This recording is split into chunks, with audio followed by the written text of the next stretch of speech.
Good afternoon, everyone. Welcome to the 7th meeting of the Legislative Commission for this interim.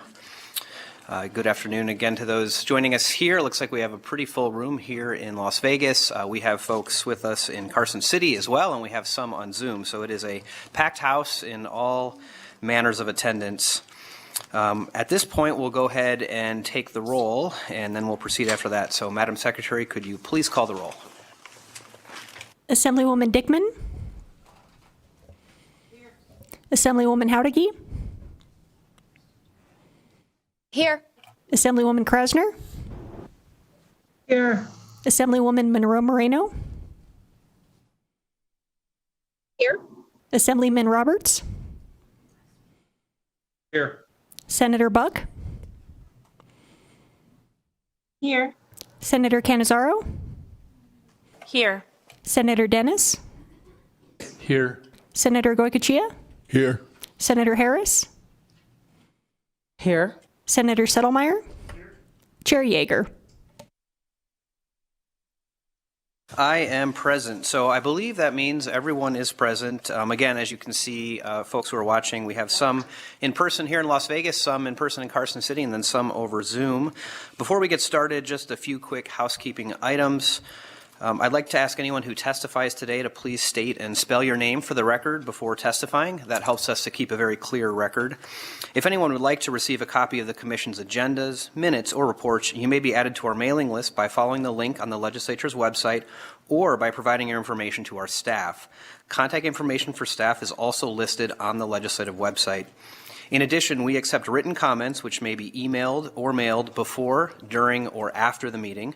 The information regarding where to send written comments is also on the website and listed on the agenda for this meeting. So that will now take us to agenda item number 2, public comment. We will be accepting public comment at this time from persons present here at the Grant Sawyer Building in Las Vegas, then from those attending at the Legislative Building in Carson City, and then from persons wishing to provide public comment by phone. And just a reminder, if you prefer to wait to speak until later, there will be a second period of public comment at the end of the agenda, the end of the meeting. Please remember that comments will be limited to not more than 2 minutes per person. Just to make sure we're being fair, I will be timing you. So if you get to those 2 minutes and you're still talking, I will ask you to please wrap up. And if you could please do so, that would be much appreciated. So we'll start again here in Las Vegas. If there's anyone in Las Vegas who'd like to give public comment at this time, I would ask you to please come forward to the table. We do have 3 seats here, so we just ask that you fill those seats in. And then just a reminder, when you do speak, if you could identify yourself for the record, please be sure to explain any acronyms that you might use, and then ensure that if you haven't already, you sign in at the clipboard by the door before you leave so we have an accurate list of who is here for public comment. So I see we have at least a couple here in Las Vegas. Sir, if you want to go ahead on the end there and start. Good afternoon, Chair Yeager and members of the Commission. My name is Jeff Horn, Jeffhorn, and I am the Executive Director of the Clark County Association of School Administrators and Professional Technical Employees. We represent nearly 1,400 Clark County School District administrators, of which 98% are members. I'm here today to voice our support for the approval of the proposed regulatory draft language listed in RO 63-22A, regarding the ability of a principal to select teachers in good standing and who meet the needs of the local school precinct's plan of operation, as well as RO 64-22A, clarifying other staff who work under the direct supervision of the principal. CASAPI appreciates the time and effort that the Nevada State Board of Education took to develop the proposed draft language to further clarify and define NRS 388G.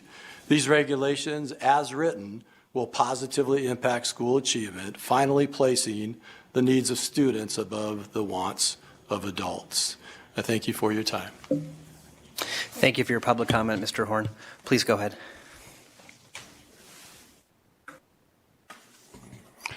Kenneth Paul, Kenneth, PAUL, former principal W. McLean Middle School, CCSD principal from the inception of AB 469 until the present NRS 388G, which requires CCSD central administration to include service level agreements beginning with the 1819 school year. CCSD CFO Jason Gowdy had no intention of complying with the law. Last year, I met with a few rural principals and CCSD Director of Facilities Management. Drafting the initial service level agreements was difficult after CCSD Central Services learned those funds would go to the schools of the precincts. CCSD Central Administration, specifically CFO Jason Gowdy and Associate Superintendent Kelly Cole-Paul, quietly assured CCSD Central Services Department heads they would, however, still control that money.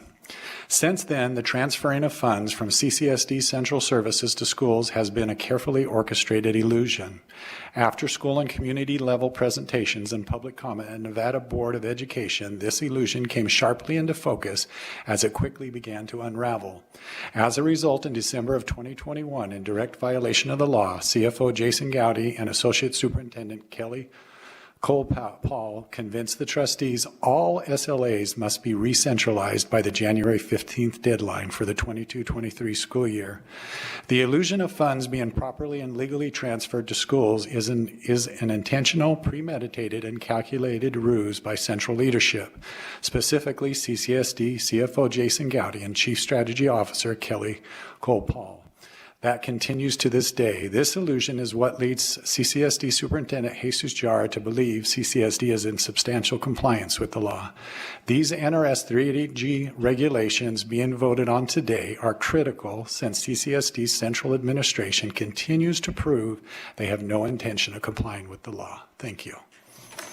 Thank you, Mr. Paul. That was right at 2 minutes, so very well done. Please go ahead. Thank you, Mr. Chairman. It's been a while. My name is Ed Gonzalez, E-D-G-O-N-Z-A-L-E-Z. I am the community member of the Hickey Elementary School Organizational Team. I'll spell Hickey, H-I-C-K-E-Y. I'm here to speak on 3 regulations in support of R063222A, R064222A, and R065222A. You've heard previous testimony talking about the school reorganization. A little background for members who don't know it. I was a staffer in 2015. We originally passed the law. I was an educational lobbyist in 2017. I've been involved in this issue since its inception nearly 7 years ago. These regulations are trying to get the district to comply with the law that the legislature has passed in a Republican legislature with a Republican governor, codified with a Democratic majority in the legislature with a Republican governor, and once again reaffirmed it in 2019 with a Democratic governor and a Democratic majority. What the goal was is to make sure that dollars that are handed down to schools and give principals the accountability and also the autonomy to be able to do what's best for the community. The frustration has been over the last 6 years, we have not seen this happen, and it goes against the defiance of both the State Board of Education and also the legislators' actions. So today, those 3 regulations has with a dispute process to make sure that there's a way, if there's some objections, direct supervision so principals have more autonomy over the control of their schools, and also a pathway for non-compliance. So I would expect more regulations to come as the State Board looks at this more. But Mr. Chairman, I hope you approve this. Thank you. Thank you for your public comment, Mr. Gonzalez. Anyone else here in Las Vegas? If so, don't be shy. Make your way to the front of the room. Okay, I'm not seeing anyone at the moment in Las Vegas. Let's go up to Carson City. If there's anyone there who'd like to give public comment, would ask you to please come forward to the table. And when you're there and ready, hit your microphone button and please provide your public comment. Looks like we've got eyes on Carson City. Do I see anyone coming forward? No takers. All right, no takers in Carson City. Thank you, Senator Goicoechea. Let's go to the phone lines to see if we have anyone joining us over the phone who'd like to give a public comment. So I'll hand it over to BPS, and if you are on the line, if you would please wait for instructions, you'll be given those instructions and you'll be able to give public comment. So please take it away, BPS. To participate in public comment, please press *9 on your phone to take your place in the queue.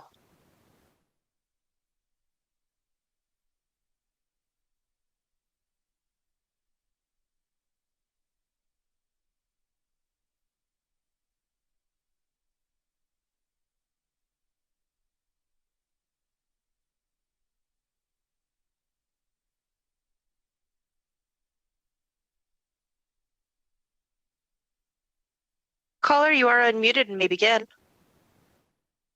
Good afternoon, Chair Yeager and members of the Legislative Commission. This is Kathy Flanagan on behalf of the Springs Preserve. The Springs Preserve would like to offer its support of Regulation RO25-22 proposed by the Nevada Department of Conservation and Natural Resources. The Springs Preserve appreciates all the work DCNR has done on these regulations and encourages the committee to approve them. Thank you for allowing me this opportunity to make public comment. Thank you for your public comment, Ms. Flanagan. BPS, can we take the next caller, please? Next caller, you are unmuted and may begin.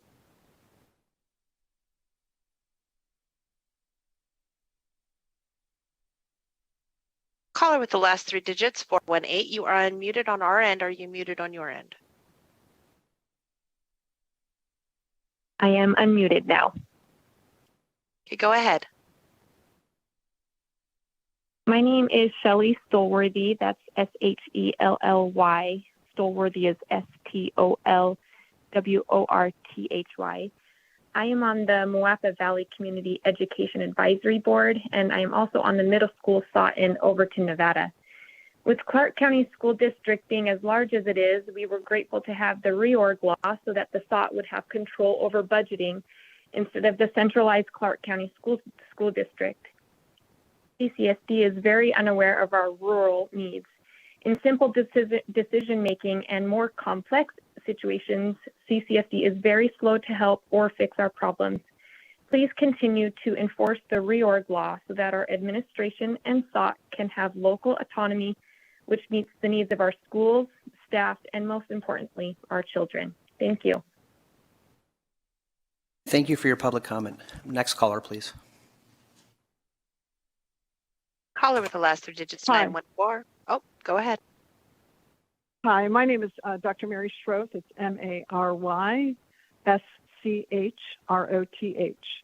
I am the Chief Medical Officer for Cure SMA, a patient advocacy organization which represents Nevada residents affected by spinal muscular atrophy, or SMA.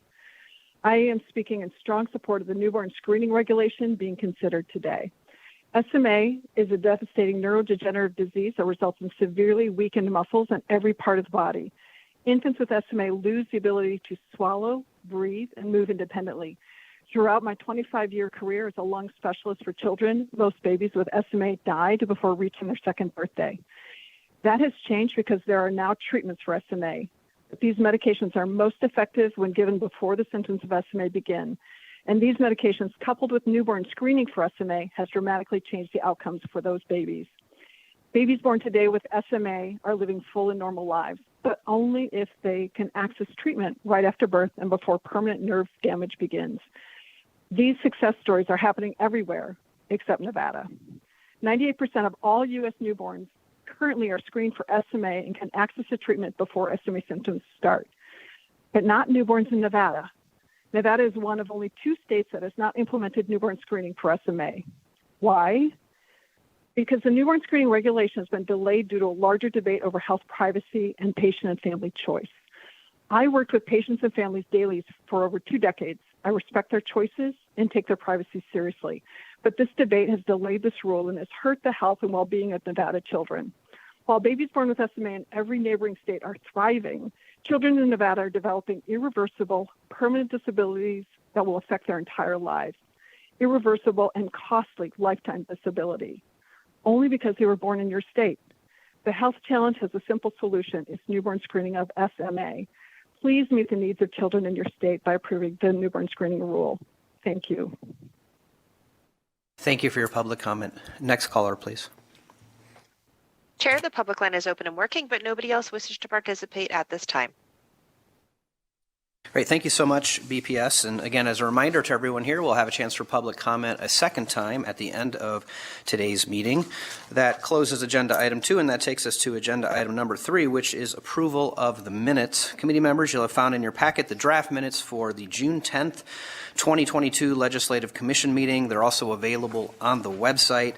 So I would ask if there's any discussion or corrections on the minutes, and if not, would certainly accept a motion to approve the minutes. Move to approve.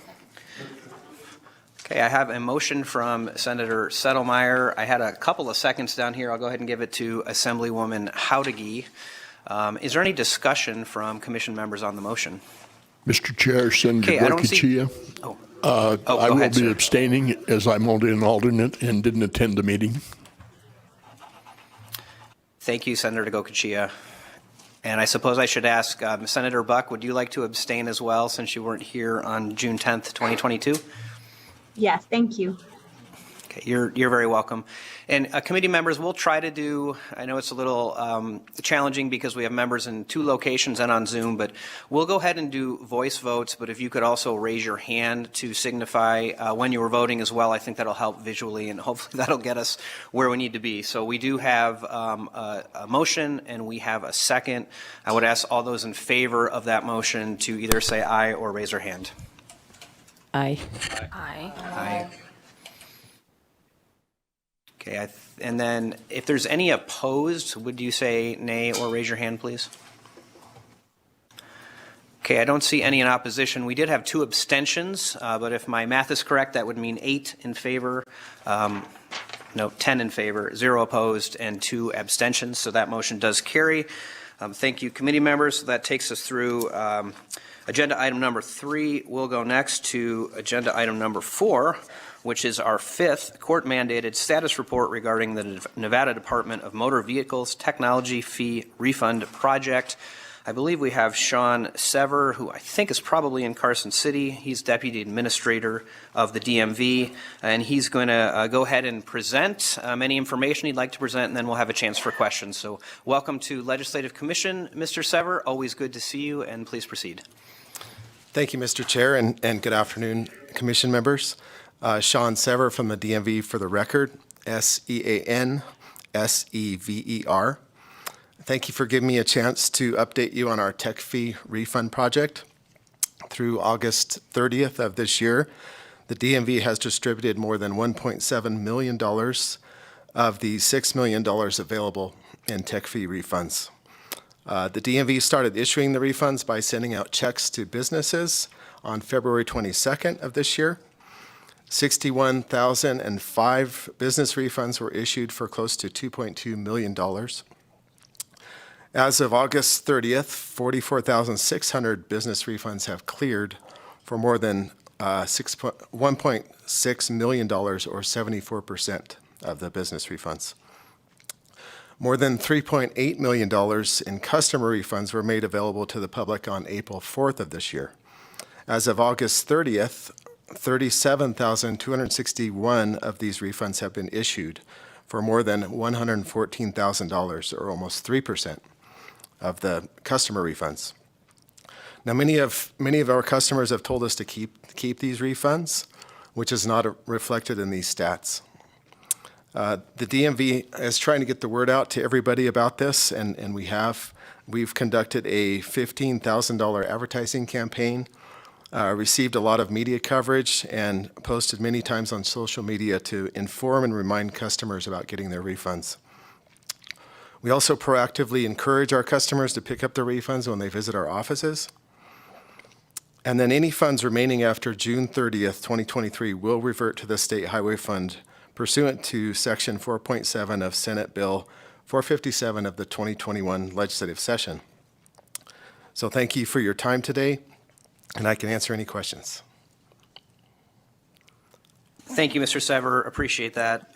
Commission members, this is an informational item only, so it does not require any action on our part, but it is a chance for members to ask questions if they have them about the project. So I will open it up to members. I guess let me start here in Las Vegas. Anyone with a question for Mr. Sever on the DMV status report? I don't see anyone here in Las Vegas. How about up in Carson City? Anyone have any questions?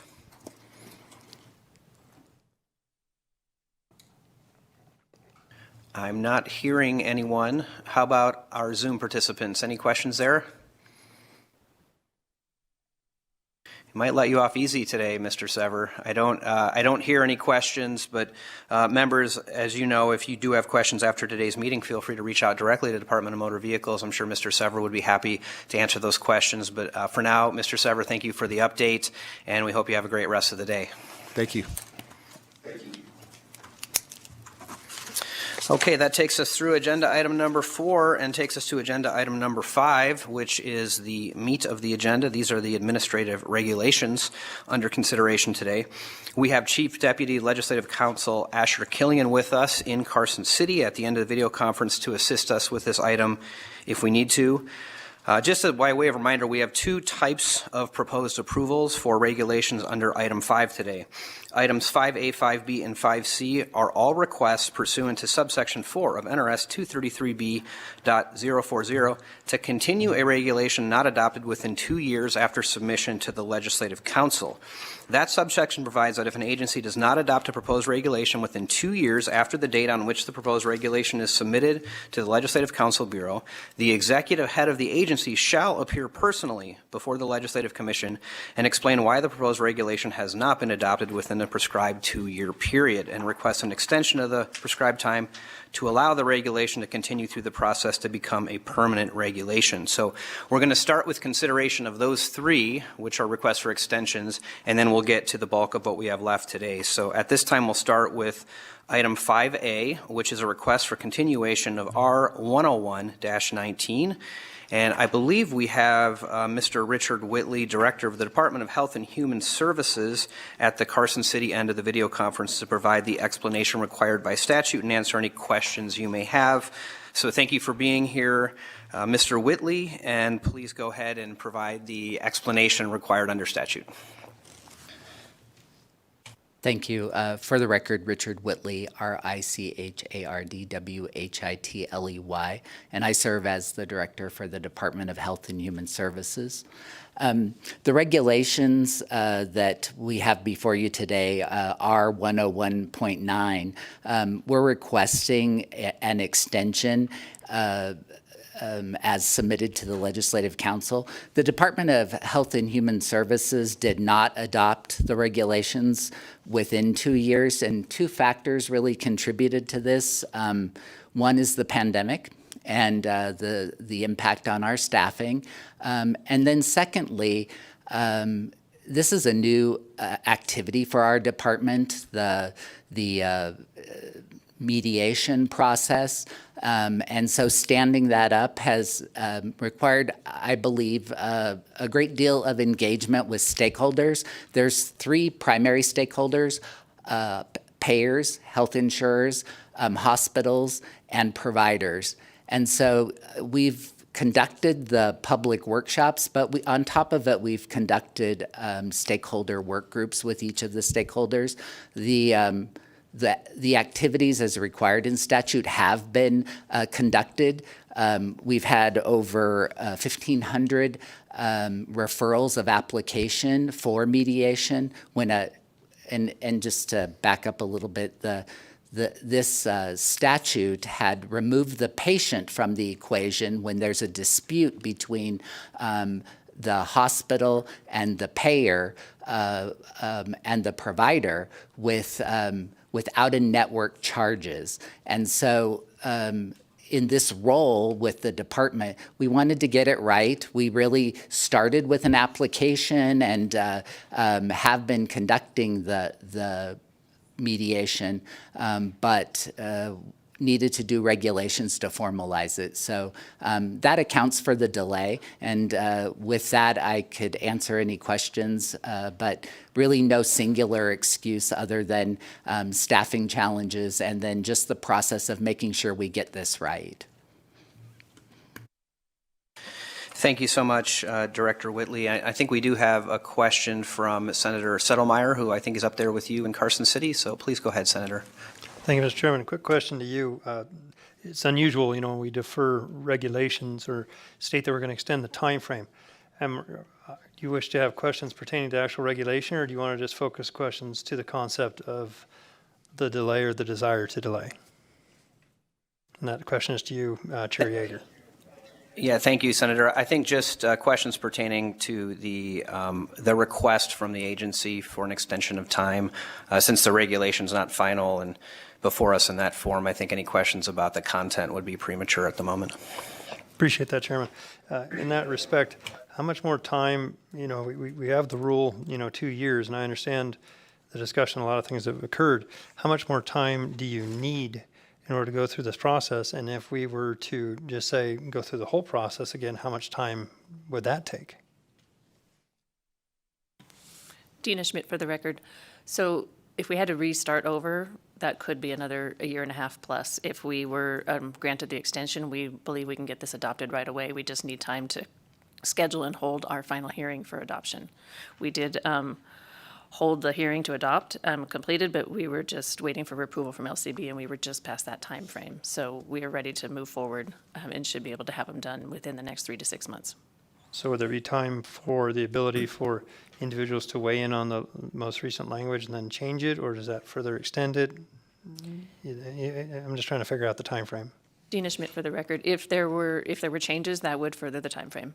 But at this point, we have engaged with stakeholders to the extent that we feel comfortable with these being adopted. Appreciate that. I appreciate it, Mr. Chairman. I always get very hesitant, though, on extending it. I mean, the concept is to have these done in a time frame for a reason. Thank you. Thank you, Mr. Chairman. You're welcome, Senator. Are there additional questions for Director Whitley? Let me look here in Las Vegas. Don't see questions. Are there any other questions in Carson City or anyone on Zoom with questions? Mr. Chair, Senator Goicoechea, more of a comment than a question, and I really sympathize with them and the work they've done on this and how critical it is. But I want to echo and support the statement of Mr. Settlemyer. I am concerned if we start moving away from the 2-year time frame, and we've got a couple of requests here today, and as we move forward, I am very concerned all of a sudden the 2-year deadline will no longer be a deadline, but just a point. And so I'm going to struggle to support this, even though I do support the reg.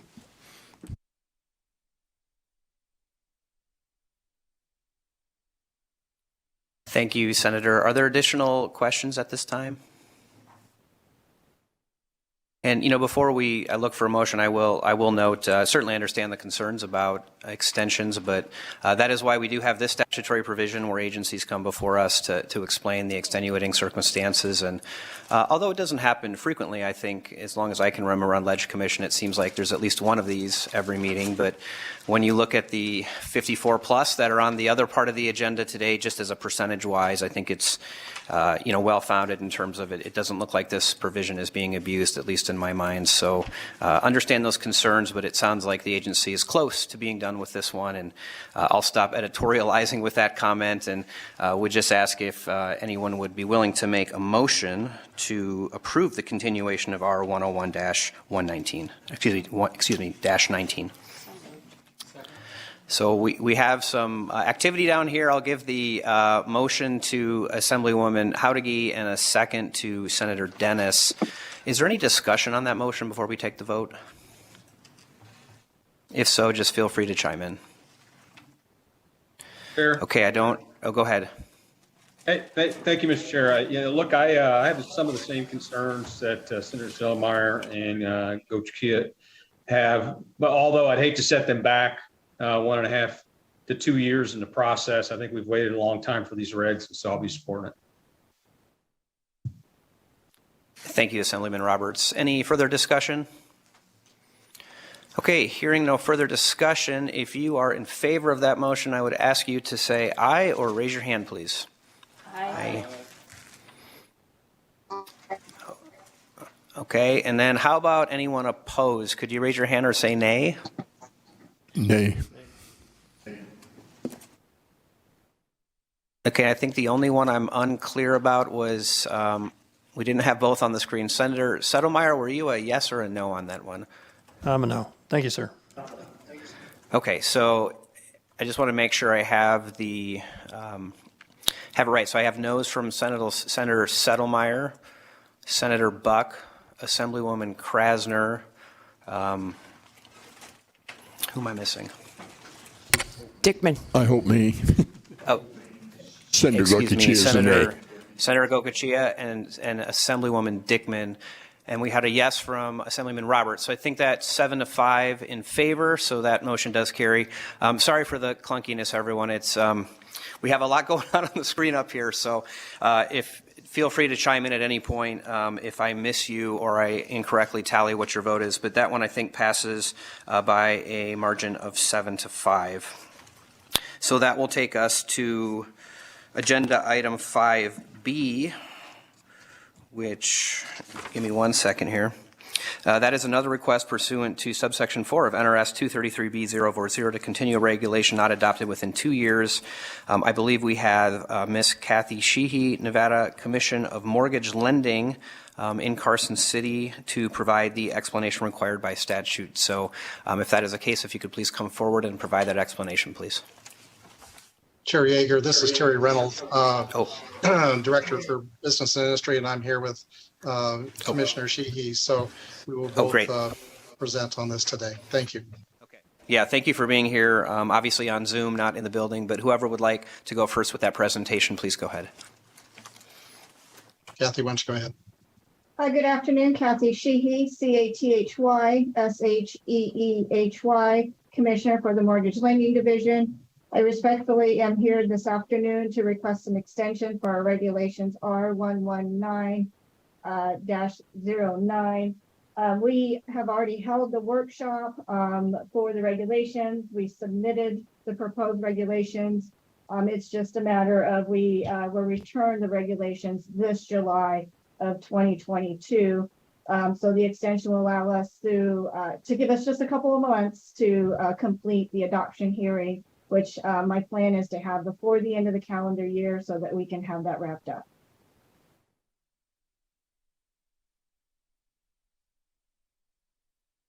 Chair Thank you Yeager, for that. Go ahead. Go ahead, Chair Director. Yeager, this is Terry Reynolds, Director for BNI. Let me also include that these are really technical changes that were from AB 468 and SB 69 that were passed in the 17 legislature. They're basically wording changes. Mortgage brokers and mortgage bankers were combined under the designation mortgage companies, and mortgage agents will be called mortgage loan originators. There were NRS Chapter 645E was repealed, and so there was a change in the technical writing of the new NACs to incorporate those legislative changes. It's 132 pages of basically technical changes. It took LCB a while to make those, not faulting them, but it did take a while to make those changes within NRS and the NACs. So with that, we are ready to go ahead with final adoption of the regulations in the next couple of months. So we appreciate your consideration. Thank you. Thank you for that explanation. We'll open it up for questions. Any down here in Las Vegas? Seeing none. How about in Carson City? Any questions? I don't hear any. How about on Zoom? Any questions from our Zoom members? Right, I don't see or hear any questions there. I would be looking for a motion to approve the continuation of R119-19. We have a motion down here from Assemblywoman Housekeeping, a second from Senator Dennis. Any discussion on the motion? Senator Goycochea for the record. Go ahead. Thank Go ahead, you, sir. Thank you, Mr. Chair, and I'm going to take the same position on this as we did the last reg. I understand the regs and the work that went into it, but again, deadlines are deadlines, and if I'm just concerned that, we're talking about legislation that passed in 17 and we're still working on regs. It concerns me. Thank you. So I will be a no. Thank you, Senator. Any other discussion? Okay, I don't hear other discussion, so we'll go ahead and try to take this vote. For those in favor of the motion, if you could say aye and also raise your hand. Aye. And if we could go over to the Zoom participants, if that's possible.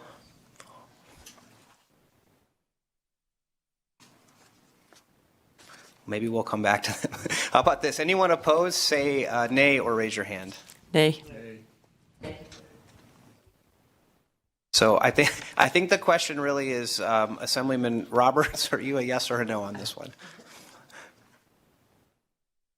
Yes. Okay. And correct me if I'm wrong, but I think we had the same no's as we had last time, which was Senator Goycochea, Senator Settlemeyer, and then we had Assemblywoman Dickman. Senator Buck was a no, and somebody else who I can't recall at the moment.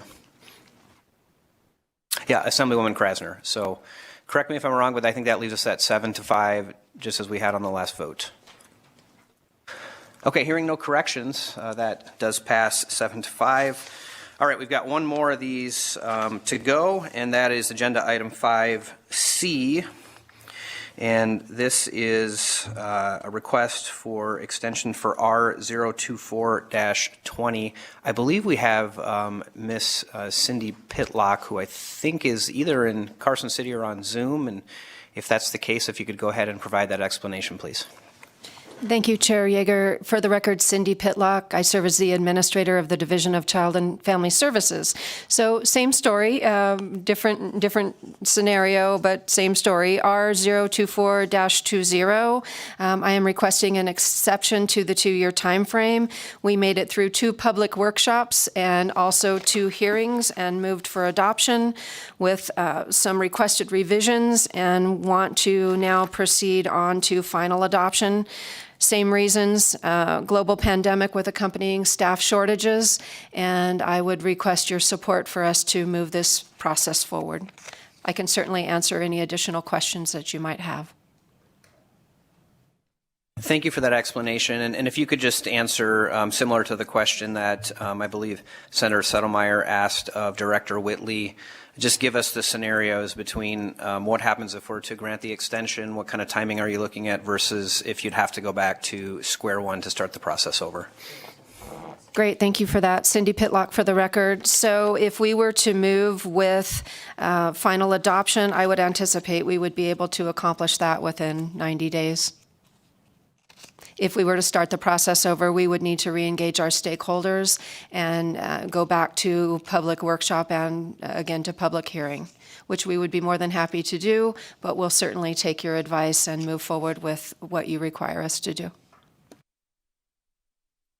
Thank you for that explanation. Any questions from any of the commission members? If so, just go ahead and speak up. Okay, I don't hear questions. I would be looking for a motion to approve an extension for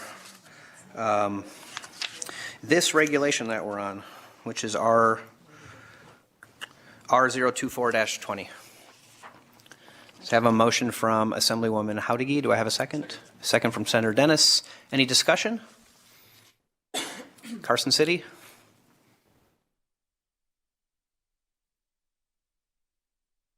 Okay, I don't hear discussion. So again, we'll go ahead and try to take this motion. We have a motion and a second. All those in favor, please signify by saying aye and raising your hand. Aye. And then anyone opposed, could you raise your hand and say nay, please? Nay. And again, just because I don't have everyone on my screen, Assemblyman Roberts, sorry to put you in the spotlight again, but were you a yes or a no on that one? Yes. Okay, so I believe that motion would carry 7-5 with the same 5 no votes from the prior 2 items being incorporated on this one. I won't list everyone out because I always forget somebody, but that motion does carry 7-5. Okay, so thank you, commission members. That takes us through 5A, B, and C. Up next is 5D. We have 58 regulations submitted for approval pursuant to NRS 233B.067. These regulations are all contained in the binders provided to all the members today and also all posted on the Nevada Legislature's website under the tab for this meeting, which you will find by hitting the View Events button in the upper right corner of the page. So as is our usual practice, I'm going to let you know the regulations that we are either going to defer or I have been asked to hold for questions. And after we identify those, I'll ask commission members if there are additional regulations you would like held for further discussion. Once we pull all of those out, we'll take one motion and approve the remainder of the regulations, and then we'll come back to the regulations that have been pulled one at a time to discuss those in turn. So if you give me a moment here, let me pull up my list and let folks know what I've already been asked to pull. And so I guess let me start with this one. There is one that I'm going to defer to a future meeting. So this means it will not be included in the motion, and it will not be pulled out for individual discussion, and that is R134-20. Again, that's R134-20. That's the Division of Business and Industrial Relations, so that one will not be considered today. Beyond that, I have a handful that folks have asked me to pull for discussion. I'll go ahead and list those in order as they appear on the agenda. So starting under 2020 regulations, we will pull for discussion R130-20. Again, that's R130-20. That's the state quarantine officer regulation. So I'm going to keep a running tally, so that will be 1. And then moving on, the next one we'll pull is R052-21. That's R052-21, Nevada Tax Commission. We'll pull the very next one as well, R062-21. That's R062-21, the State Board of Health. Then we're going to skip forward quite a bit, and actually that's going to be it for the 21 regulations. We'll go to the 2022 regulations, and the ones to be pulled there, the first one should be the third one listed, R016-22. That's R016-22, Aging and Disability Services Division of the Department of Health and Human Services. That will be pulled for discussion. And that is it for that particular category. Now, if you go to the bottom of that list that you should have, there are a couple of regulations that were previously deferred, and they've been brought back for consideration. And we're going to pull both of those for discussion. So at the very end, the first one is R88-20. That's the State Board of Health, R88-20. And then the next one would be R119-21. R119-21, the State Board of Pharmacy.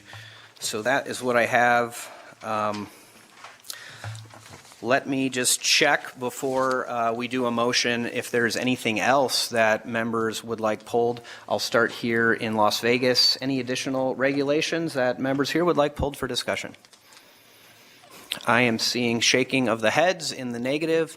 Let's go up to Carson City. Any additional regulations that any of the commission members up there would like pulled?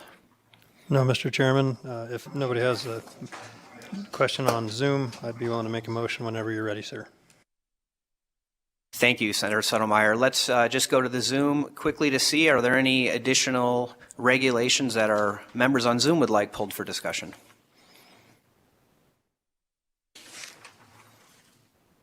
Okay, I'm not hearing or seeing anyone, so Senator Sotomayor, I'll give you the honor of making probably a very long motion for us to consider, and thank you ahead of time for doing that for us, so please go ahead. No problem, Mr. Chairman. Thank you, sir.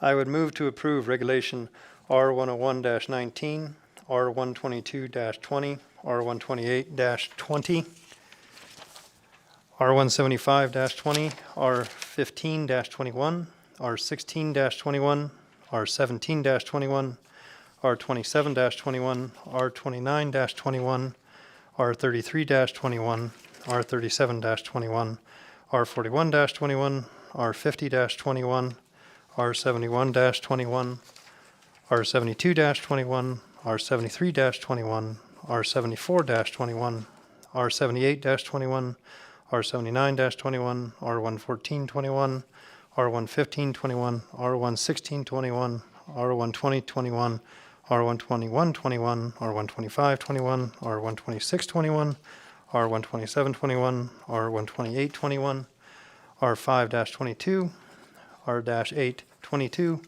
R24-22, R-25-22, R-26-22, R-32-22, R-33-22, R34-22, R38-22, R41-22, R45-22, R50-22, R51-22, R52-22, R57-22, R63-22, R64-22, R65-22, R69-22, R71-22, R80-22, R85-22, and R170-22. And 16 years ago when I began this process, I didn't have to wear glasses. So thank you, Mr. Chairman. Thank you for that motion. That was a long one, and I think you got it right on the money. So do I have a second on that motion? All right, we have a second from Assemblywoman Housekeeping. Stand by for one moment. Okay, just wanted to double check. We are in the clear there, Senator Sotomayor. We don't have to have you say all that again. So we have a motion, we have a second. Any discussion on the motion? Okay, hearing no discussion, would all those in favor of the motion please signify by saying aye and raising your hand as well? Aye. Aye. Okay, if we have any nays, would you please say nay and raise your hand? All right, I think we got a unanimous 12-0 vote on that one. So thank you, commission members, and we'll give our members of the audience here and in Carson a second. If you were just here for your regulation that's already been approved and you don't want to stay for the rest of the meeting, while we're sad about that, we certainly understand, and we'll let you go about your day. So just in about another 30 seconds to a minute here, we'll go ahead and come back to the regulations and start with the first one.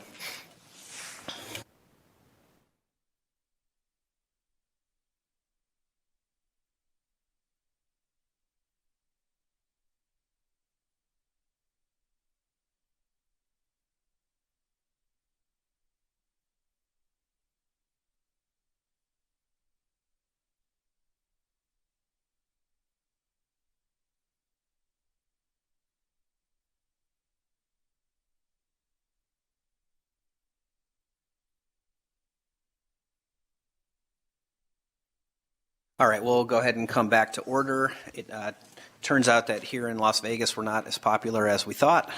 Most of the room has left, so thanks for those who are sticking around. All right, so we're going to go ahead. One second.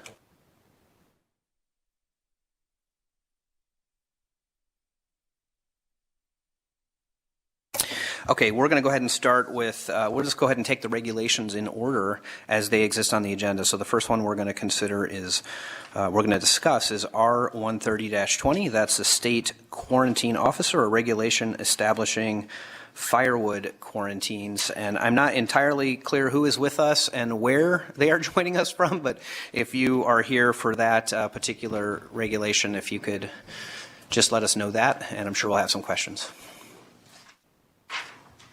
Good afternoon, Mr. Chair. I'm Ashley Jepson. I'm with the Nevada Department of Agriculture, and I'm the Division Administrator for our Plant Health and Compliance Division.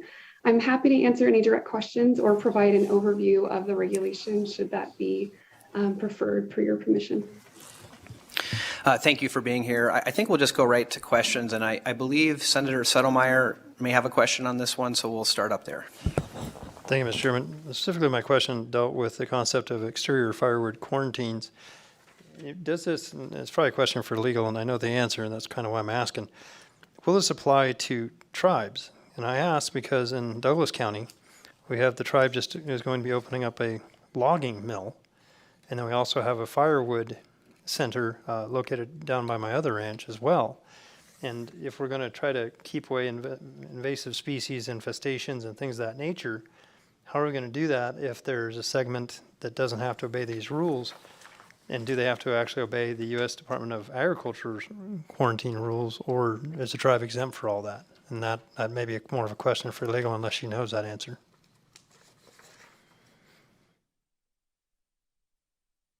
For the record, Ashley Jepson with the Nevada Department of Agriculture. I don't want to speak out of turn, but my experience thus far has been that our authority is limited when it comes to tribal land.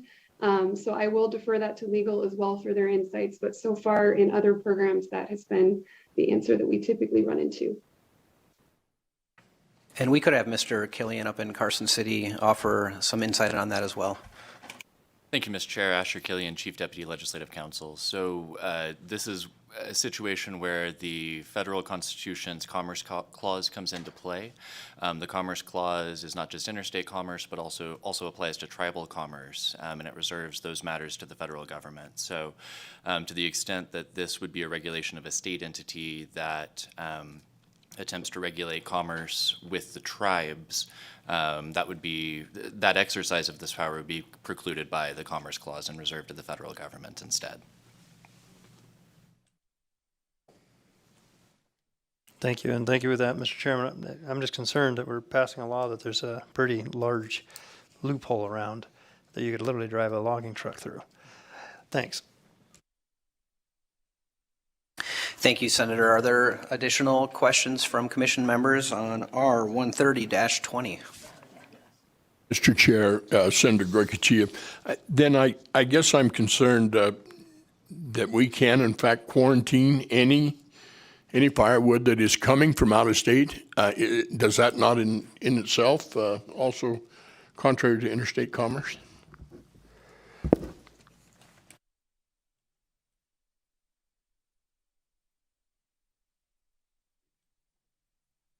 Thank you, Mr. Chair. Asher Killian, Chief Deputy Legislative Counsel. I wasn't sure if the agency wanted to speak to that, but it's my understanding that there are provisions in place to allow for this kind of interstate quarantine under federal law, but I believe the agency may have better information on that than I do.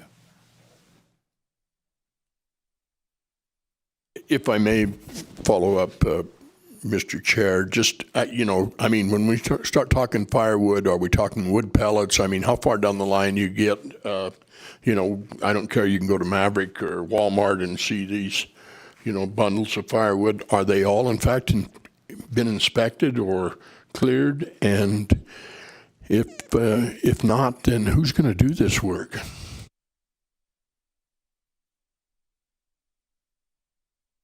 And I think that question is probably for the agency rather than Mr. Killian, so please go ahead. My apologies for speaking in advance. For the record, Ashley Jepson with the Nevada Department of Agriculture. So to answer your initial question, there are clauses that do allow the federal government and states to have those quarantines in place. It's fairly common. A lot of other states have similar provisions. In fact, most of the language that we have here has been referenced from Utah. So it does allow us to establish a quarantine. Typically, those are pest-oriented. To answer the second piece of your question, you're correct that firewood is widely distributed, and trying to capture all those different avenues will be a challenge. So we did involve Nevada Division of Forestry. We did have a pretty massive call out, and this has been a national effort to try to educate and try to get as many eyes out there involved as possible. So there will be a lot of outreach and education. There will be spot checks to look at those labels, see where things are coming from.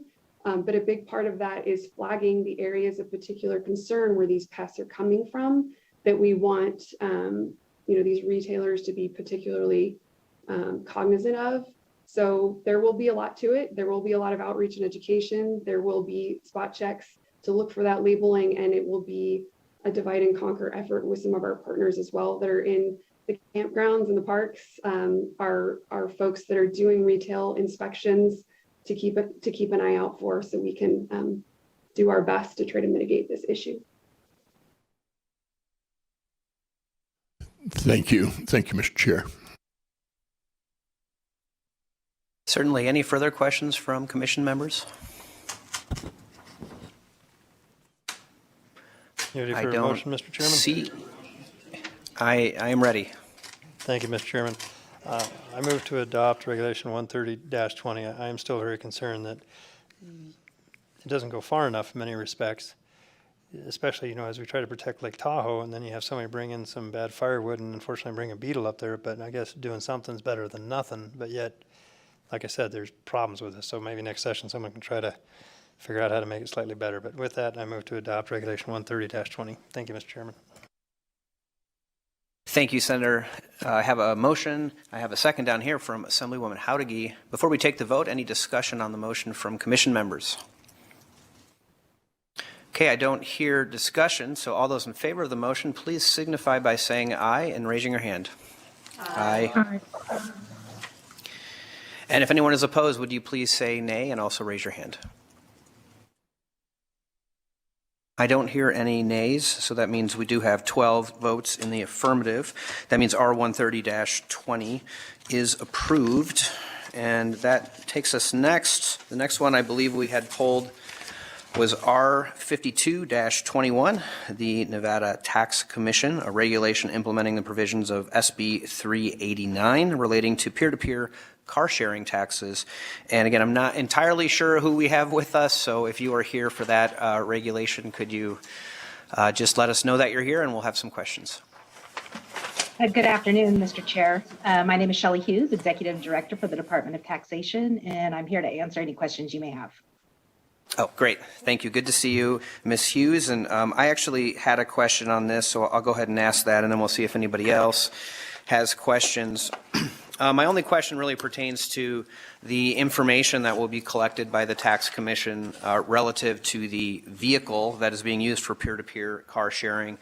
And in the regulation itself, it lists a number of items of information that will be collected, including the name and contact information of the shared vehicle driver. I have heard some concerns about that, whether that information is necessary. And so just wanted to kind of get your, I guess, top-line view of what exactly the Tax Commission is intending, what kind of information you're intending to collect, and how that information would be related to, you know, I guess, carrying out the mission of SB 389. Shelley Hughes for the record. We work very closely with industry on this regulation, and we're just recently notified of industry concerns. However, NRS 482C.245 authorizes the department to access all records of a business. So that would include the host name in this instance, which is the car owner's name, and contact information. Something that may ease the concerns is NRS 360.255 requires the department to keep any records that we obtain confidential. So any of this information that would be submitted to us would be confidential, and we would not disclose that. Our Taxpayer Bill of Rights does provide that we will collect the minimum documentation that may be reasonably required for audit purposes. So if we don't need the information, we will not request it. However, at this time, we do see that the quarterly report would be necessary to determine that all taxes have been accurately remitted to the state. The type of information that is being required is the host or car owner's name and contact information, the vehicle VIN number, and license plate number, the date of purchase, and the full amount of the purchase, and whether or not sales tax has been paid on that vehicle. And that is so that we can ensure that sales tax was properly paid to the state of Nevada. Great, thank you. Thank you, Director. And not to put words in your mouth, but I think what I hear you saying is you're going to collect the information you need to be able to do your job as the Department of Taxation, but you don't intend to collect anything beyond that. And of course, keeping that information confidential is not only good policy, but required statutorily as well. Shelley Hughes for the record, yes, that's correct. Okay, great, thank you. Any additional questions on this regulation? And we'll start down here in Las Vegas. Any questions? Don't see questions. How about in Carson City or on Zoom? Anyone else like to ask a question on Regulation R52-21? Okay, I'm not hearing any. I know I'm the one who pulled it, but I don't think I'm supposed to make the motion, so could someone else make the motion to approve? Move to approve Okay, regulation. motion. Second. Great. We'll go ahead and we'll give it to Senator Dennis down here just because he spoke up a little quicker, and we'll give the second to Assemblywoman Housekeeping. Any discussion from committee members on the motion?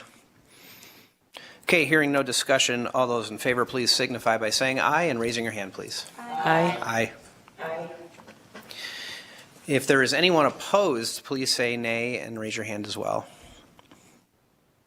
Okay, I'm not hearing any, so that is a 12-0 vote. That means R52-21 is approved. We're going to go next to the very next regulation on the list, R62-21. And again, I'm not entirely sure who we have and where that person would be, so if you are here for that regulation, could you let us know, please? Hi, this is Letitia Mitherell for the record. I'm here. Okay, great. Thanks so much for joining us today over Zoom. And I believe we'll start with Assemblywoman Krasner, who I think had a question on this one.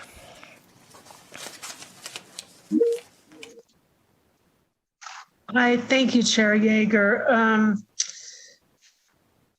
It's just more of a comment. I still have concerns about these freestanding birthing centers because in accordance with the AB 287, which was the Assembly bill that brought forward this legislation during the 2021 legislative session, in the bill, it states that the freestanding birthing centers have to be 30 miles from a hospital that provides neonatal ICU services. I'm informed that an infant born in fetal distress who needs neonatal ICU services needs to be 15 minutes away from those services or the infant will die. And so that's my concern here. I'm just wondering if there's any change. Hi, this is Letitia Netherall for the record. Since that's a statutory requirement, I don't believe it's something I could address with the regulations. I would leave that up perhaps to legal counsel, but it's in the statutes. Yes. Anyway, I want to put that on the record.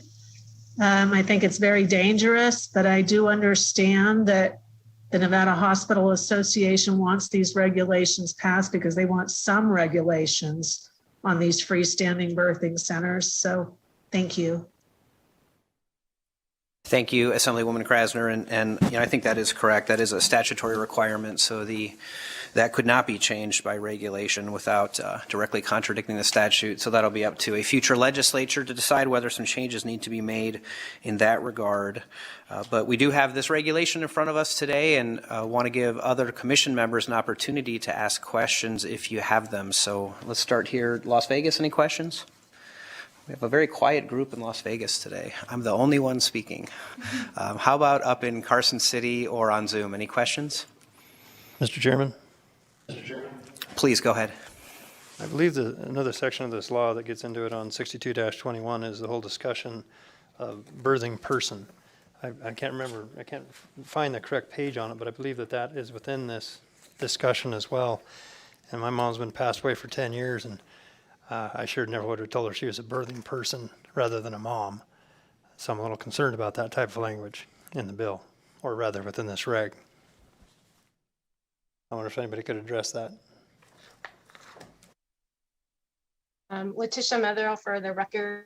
When I have Assembly Bill 287 here, and it does omit like mother, father. It says person giving birth. So it's just keeping in standard with the statutes. A person who gives birth is in the statutes. I appreciate that, and thank you, Mr. Chairman. I consider a person who gives birth to be a mother, and I'm going to stick to that. Thank you. Okay, do we have any further questions about the regulation? Okay, I'm not hearing any questions. I would take a motion if someone would like to make one. Mr. Chair, Okay. I'd like to move to approve the regulations. This is Assemblywoman Monroe Moreno. Great, thank you, Assemblywoman. And we have a motion there, and we'll have a second from Senator Dennis down here in Las Vegas. Is there any discussion beyond what we've heard already on the proposed regulation? Mr. Chair, if I may, Senator Goycochea, I'm going to be consistent. I voted against the legislation, and I don't like the reg any better. Thank you. Okay, thank you, Senator. Any further discussion before we vote? Chair? Yes, please. Thank you, Mr. Chair. And likewise, I voted for the bill last session, so I'll be supporting this regulation. Thank you, Assemblyman Roberts. Further discussion? Okay, I don't hear further discussion. I have a feeling I know how this one might go, but let's take the vote and see. So all those in favor, please signify by saying aye and raising your hand. Aye. Aye. Aye. Okay, and then any opposed, would you please say nay and raise your hand as well? Nay. Nay. Okay, I think we have nays from Senator Buck, Senator Settlemeyer, Senator Gokachia, Assemblywoman Krasner, and Assemblywoman Dickman, which would make 5 noes, 7 yeses. So the motion does approve. Did I get it that wrong at all? Did I mischaracterize anybody? I don't think so. It looks like the Zoom might be frozen on my screen, though. Assemblywoman Krasner still has her hand up on my photo, so I think she was a no, though. So we'll 7-5 was the vote, unless somebody corrects me there. Okay. Can folks on the Zoom still hear what's going on? Yes, Chair, they can. Okay, fantastic. Thank you. All right, moving along, our next regulation for consideration is R16-22. That's Aging and Disability Services Division of the Department of Health and Human Services, a regulation revising provisions relating to sign language interpreters. And you know, as you commission members and members of the audience might have noticed, we actually have a sign language interpretation of this meeting going on. That's largely because of this particular regulation. But I do believe we have Ms. Montoya with us to answer questions about this regulation. And I just want to confirm that before we take questions that Ms. Montoya is here and available. Yes, I am here, connected by Zoom. This is Jen Montoya. I am the Interim Communication Access Service Program Manager, and we also have Adrian Navarro with us as well. She Great, is fantastic. For our program. Fantastic. I'm sorry for interrupting. I'll try to give a little bit of time for the interpretation. Thanks for being here. And I think we had Assemblywoman Dickman who had a question on this one. So if that's the case, Assemblywoman, if you would like to go ahead and ask your question, please. Yes, thank you very much. I have some concerns with the fact that we're raising these standards so high that it's going to create barriers for qualified interpreters, thereby reducing the number of those available.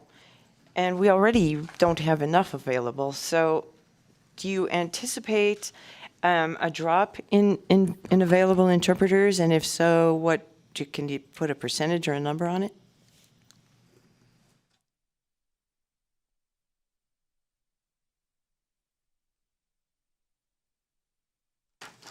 To answer your question, the NRS was passed in 2001, and then that led to us having the NAC in 2008. And so we've had quite a bit of time go by. And so we didn't have a lot of resources available when these laws were put into effect in regards to sign language interpreters and raising the bar for their quality, but we do now. One example is our program, the Communication Access Service, provides mentoring and assistance to interpreters all over the state of Nevada who are currently working in the state.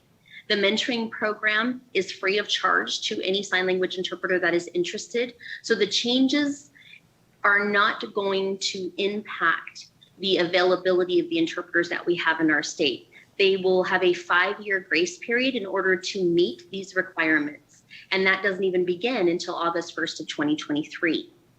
So really, if you break that down, there will be 6 years from today in order to meet those changes and in order to bring the quality of the interpreters up.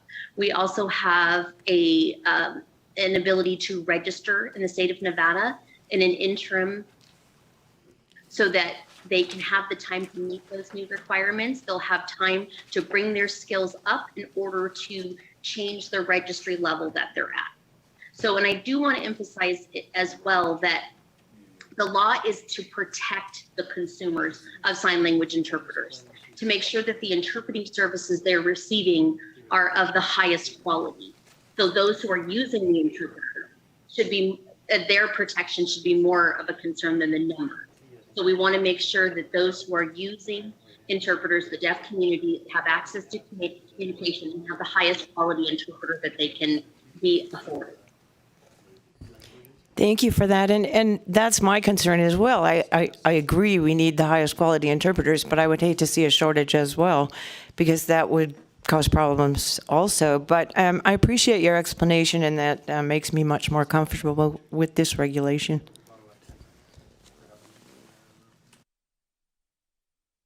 Thank you, Assemblywoman. Are there additional questions from commission members? Could I move to approve? Yes, please go ahead. I'd like to move to approve, excuse me, regulation number R01622. Thank you. Do I have a second on that? We have a second from Senator Dennis down here in Las Vegas. Okay, before we take the vote, any additional discussion or comments on that motion? All right, seeing and hearing none, all those in favor of the motion, please signify by saying aye and raising your hand. Aye. Aye. If there is anyone opposed, please say nay and raise your hand as well. Okay, I didn't hear any opposition, so the motion does carry unanimously by a vote of 12-0. Thank you, Ms. Montoya, for being here today and walking us through some of those questions in the regulation.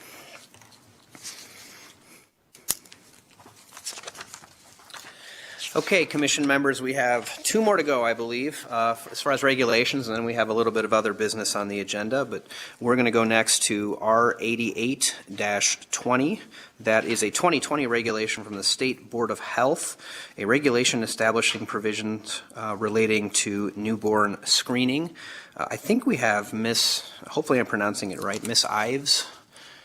It looks like I see someone coming to the table in Carson City, so if you could confirm that I didn't butcher your name and that you are here for this regulation, please. Hi, I'm Stephanie Van Hooser, Administrative Director for the Nevada State Public Health Lab, and I'm joined with Ophelia Jenseth. She's our our short-term follow-up coordinator for newborn screening, and then Vicki Ives with the Department of Public and Behavioral Health. Maternal child health should be on Zoom.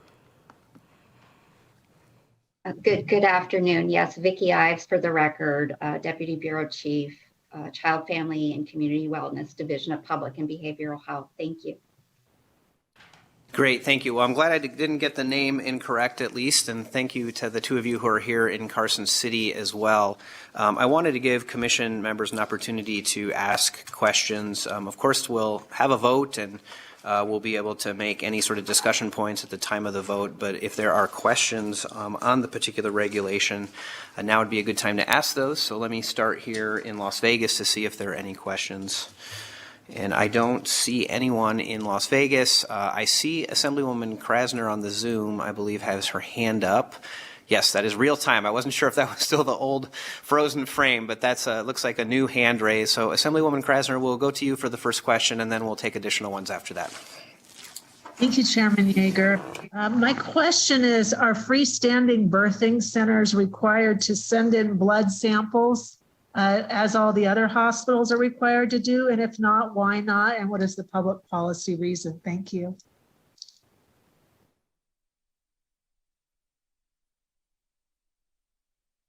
Vicki Ives for the record. Thank you for the question. At the time the regulations were drafted, the codified changes coming out of last session that updated the term obstetric center and replaced with birthing center throughout the chapter had not yet been codified. So yes, the references to obstetric center have since been changed to birthing center throughout. So it would apply. Thank you.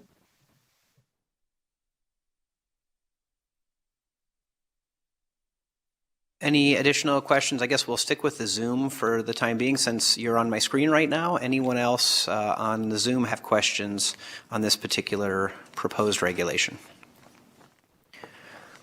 All right, I don't see questions on the Zoom. How about in Carson City in the legislative building? Are there questions there? Thank you, Mr. Chairman. I appreciate that. One of the things that was deferred on last time was a discussion of potential liability and per se the expansion. The regulations in the NRS already dictate liability, but by extending out these tests, and now everyone within that chain could be potentially liable, there was a lot of discussion from doctors to me that they were very worried about that. Was there any discussion of that during the regulations? Or has there been any ability since last time we deferred that for that reason to reach out and try to alleviate those concerns or have those discussions?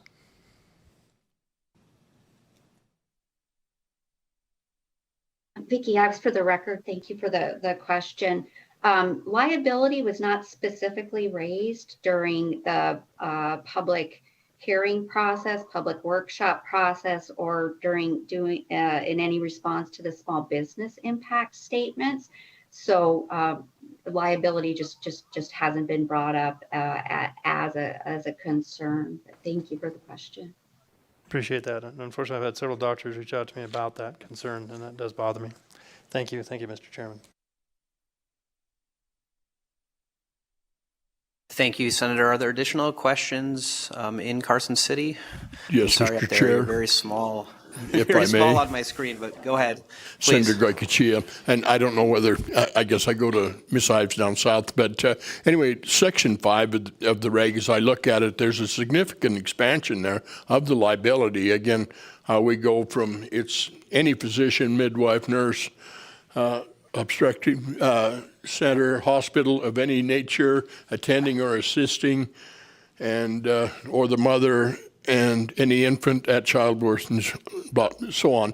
I guess I'm concerned about, and it doesn't really talk about it here, but we know we've got the term the doulas, and that they can run out 2 years in postpartum, and yet in the reg we are really tying that back to liability for almost anyone that is, was, or will be in the room for the next couple years. And that really concerns me. And I know that the doctors I've talked to as well are very concerned about, the exposure, the liability, and again, who, as you read this reg, if you're there, you're either guilty or or you can implicate somebody else. So I'm just concerned about the expansion of the liability there.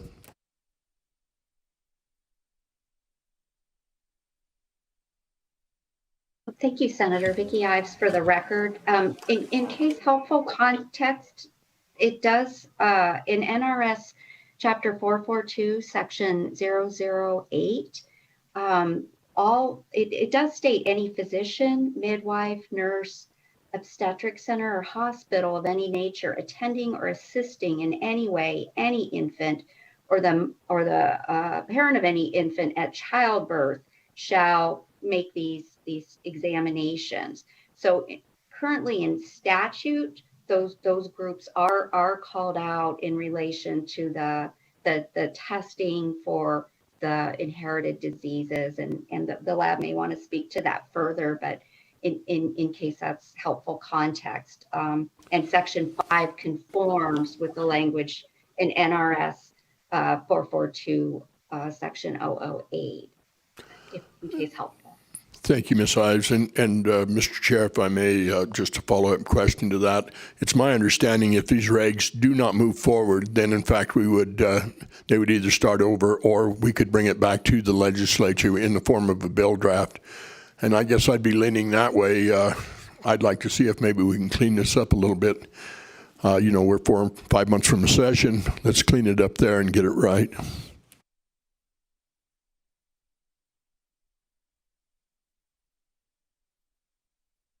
I had a couple of questions that I think, one probably for the agency and one probably for legal.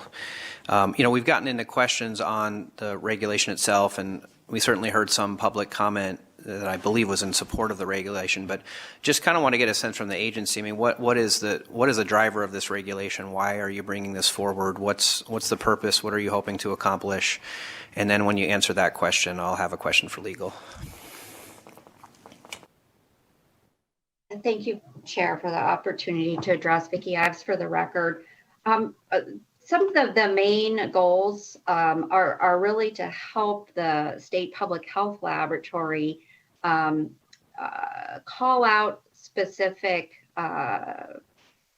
reference by reference the recommended universal screening list that federally has the newborn screening disorders listed, as well as to tie to the specific clinical standards and update some of the language that's particularly for children that might need a transfusion before the heel stick that can be done, or who are medically complex and have a longer stay. It updates some of the timelines for additional screening points that are needed in those contexts. It adopts national standards by name, the two references. It also allows for payment for laboratory testing at the time of testing or when the test kit is obtained by the state public health laboratory, as well as some conforming language consistent with NRS 442 section 008 that was just brought up in relation to section 5 of the proposed regulation, and some just pathways around reporting to, as well as to parents, information sharing to parents, both from the provider angle, and if there is no primary provider from the lab, the representatives there would be able to speak much better to that. But those are some of the main goals of bringing forward the regulation to detail and add clarity around some updates in clinical processes,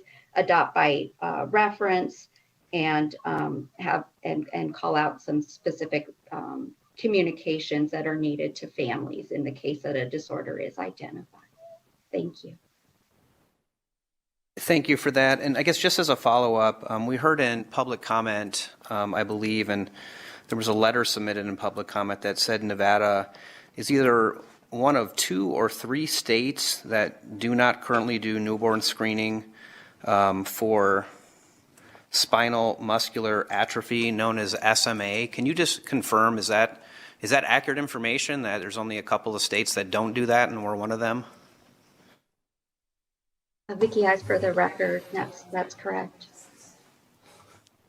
Okay, great, thank you. And then just a question for Mr. Killian, if I could.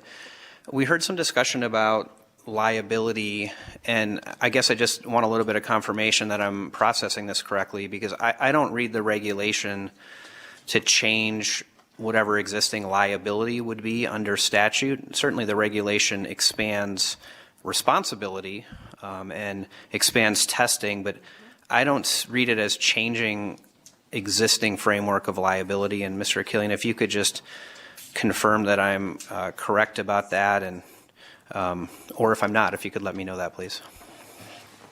Thank you, Mr. Chair. Asher Killian, Chief Deputy Legislative Counsel. So I will say that the regulation does not directly and explicitly expand liability. What the regulation does is revise the parties who are responsible for carrying out the heel stick. Under existing regulations, it would be either the hospital or obstetric center, now freestanding birthing center, that is obligated to comply, and in the absence of compliance, or if the infant is not born in a hospital or obstetric center, the person legally responsible for registering the birth of the child is required to either have a physician, hospital, public health nurse, or the state public health laboratory take the blood sample. As revised by this reg, instead of the hospital or obstetric center, or if the infant is not born in those parties, it would be a physician, midwife, nurse, obstetric center, or hospital of any nature, which aligns with the language in NRS 442-008. So while there's not an explicit expansion of liability to those parties, there could potentially be different parties engaging in a medical procedure. And I think that's where the impression that there could be an expansion of liability resides, because there would now be additional parties obligated by law to perform a medical procedure that would not otherwise be obligated to perform that procedure. Thank you, Mr. Killian. Appreciate that explanation. Okay, I've asked a couple questions. We've had some other questions. Are there additional questions before we consider voting on this one? I'm not hearing any additional questions, so at this point, I would be looking for a motion to approve R88-20. Okay, we have a couple down here. We'll give the motion to Senator Dennis. We'll give the second to Assemblywoman Housekeeping. We have had some discussion on this already, but wanted to give commission members a chance if you wanted to make any further discussion or remarks before the vote. Now would be a good time to do that. Why don't we start up in Carson City? Any discussion up there? Mr. Chairman, thank you. With that being said, my objection is to Section 5, the expansion of the scope of liability by the people that are affected by it. If it weren't for that section, I could easily vote for this, and I wish we could come back next session and specifically change that so to give people more comfort. You know, you're talking a disease, unfortunately, it does occur. Sadly, you know, in the state of Nevada's history, I'm told 3 people have come up with this to record. Of course, I don't know if they were born in Nevada, so I don't know if the test here would have prevented that, but 3 people have been diagnosed in the state of Nevada. That being said, again, my objection is to Section 5, not the test, or the fact that, you know, one particular entity out there is one who might be able to, you know, sell the test. That's not it. It's the liability factor. So with that, I'll be voting no. Thank you, Mr. Chairman. Thank you, Senator. Additional comments in Carson City? How about on Zoom? Chair? See a lot. Go ahead, Assemblyman Roberts. Hey, thank you, Mr. Chair. And look, I have I fully support the expansion of the testing. I just think we didn't get this right on a couple of things. I think the Assemblywoman Krasner brought up the ambiguity in birthing centers. Now that we've added that just by a regulation that I supported, you know, a couple votes ago, and we still have time to fix this. And the liability section concerns me as well. So I just can't support it as is. I think we still have time to fix it and bring it back. I know it's been working on this for several years. I would even approve an extension if we wanted to do that today, if that was an option. I just can't support it as is. Okay, thank you, Assemblyman. I think I saw other folks on the Zoom shaking their heads no for additional comments, but I'll give you another chance. Would anyone? Oh, Assemblywoman Moreno, I think that's your hand that's up, so please go ahead. I apologize, Mr. Chair. I didn't have my hand raised. However, since you did call on me, I would say that if you look at the way the regulation was written, as it's written now, it just delineates those that work in a hospital or an obstetric center or a birthing center in plain language so that anyone could understand it. I do not see it as an expansion of liability for any of those that are specifically listed, because they would have already been under the original liability as the regulation was written. Now it just specifically states who those are, whether it's a midwife attending to a birthing center or in a home setting. It just says who actually is liable. I don't feel it expands the liability in any way, and for that reason, I will be voting for it. And when you look for a motion, I'm ready to take the vote, sir. Thank you, Assemblywoman. Stand by for that motion. I'll just want to give anybody else an opportunity to weigh in before we take the vote. Just last call for comments or discussion. Okay, I don't see any. Assemblywoman Moreno, would you like to make a motion? I'm sorry. We already made the motion. It's feels like a Friday, but it's still Tuesday. So that's okay. We already have a motion. We already have a second. We have completed discussion. So we'll take a vote now. All those in favor of the motion, please signify by saying aye and raising your hand. Aye. Okay, let's take those in opposition. If you would raise your hand and say nay, please. Nay. Nay. Okay, I think we have nays. Let me get my list out here. I think we have nays from Senator Settlemyre, Senator Gokachia, Senator Buck, Assemblyman Roberts, Assemblywoman Dickman, and Assemblywoman Krasner. Correct me if I'm wrong, but that is six yeses and 6 nays, which means we have a split vote, which means that the motion fails, so that particular regulation is not approved. Okay, that takes us to our last one for discussion on today's agenda item 4, I think we're on, or D or something to that nature. So anyway, R119-21, which is a State Board of Pharmacy. This is a regulation implementing provisions of AB 177 relating to the labels on containers of prescribed drugs. The listed contact I have here is Miss Hunting. And so, Ms. Hunting, if you are with us either in person or on Zoom, could you say something? Or if there's somebody else there, I think I see someone else on Zoom. So please go ahead, sir. Mr. Weiss, thank you, Chairman. Oh, yes. And, Shirley works with me, so I'll be doing this today. I can answer any questions. Great, thank you. Sorry, it's hard to see on the screen sometimes, but thank you for being here with us. And committee members, you may remember we previously deferred this one. I think we gave some additional direction to the State Board of Pharmacy at a prior meeting, but we had this one pulled for discussion. And I think, I'm not sure if it was Senator Settlemyre or somebody else, but Senator, if you had a question, please go ahead and ask it, or if not, somebody just pipe up and let me know they have a question.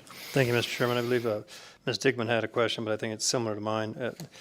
The concept that has happened in other states in discussion of this type of a bill where we add additional languages onto a bottle is the right thing to do. But the question that comes is sometimes the bottle's not very large.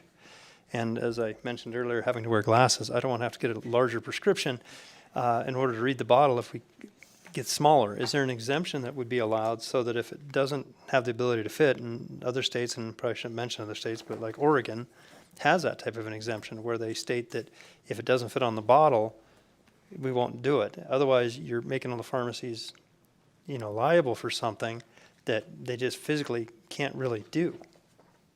And I guess that's my question. Dave Weiss, for the record, Executive Secretary of the Board of Pharmacy, WUEST. As the language is in front of you, there's no exemption for that. That is we're to the direction that this committee gave us exactly. So as it refers back to the bill, there's no listed exemption for it. Thank you, and thank you, Mr. Chairman. And that's my opposition, is that you need to have an exemption just due to the simple fact it is not physically possible sometimes on these smaller bottles to fit additional languages, and we need to have an exemption to that effect. Thank you, Mr. Chairman.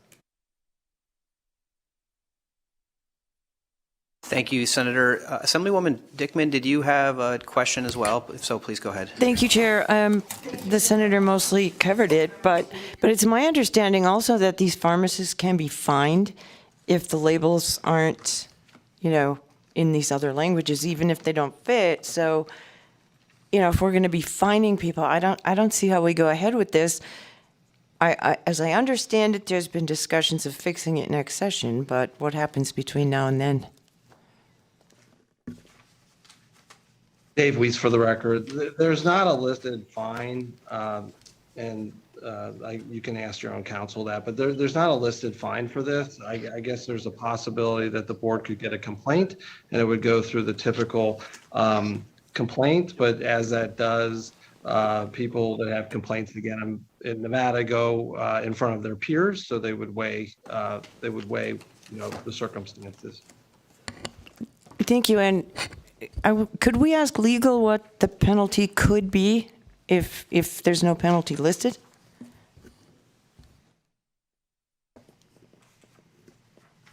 Thank you, Mr. Chair. Asher Killian, Chief Deputy Legislative Counsel. So in general, in the when the law imposes a requirement on a party and the party fails to comply with the law in the absence of any other penalty, it would be a misdemeanor. And the penalty for a misdemeanor is generally a fine or not more than 6 months in jail. Thank you for that clarification. Thank you, Chair.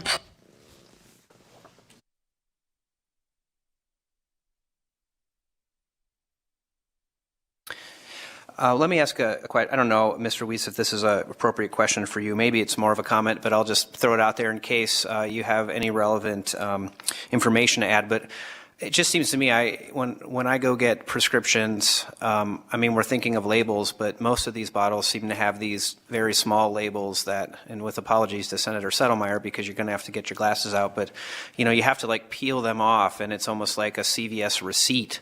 They're so long already, and so I guess I'm just I'm not seeing the issue about having a different language, because you already have the ability with these very small, sort of folded and attached labels to include an incredible, maybe too much information at times on these labels. So I just throw that out there as an observation. Mr. Weiss, I don't know if you have any thoughts on that, but it seems like putting something, the basic warnings in other languages, number one, it might already happen with some of these medications and certainly happens on over-the-counter things. But if you had any thoughts on that and whether that kind of a label would comply with the regulation.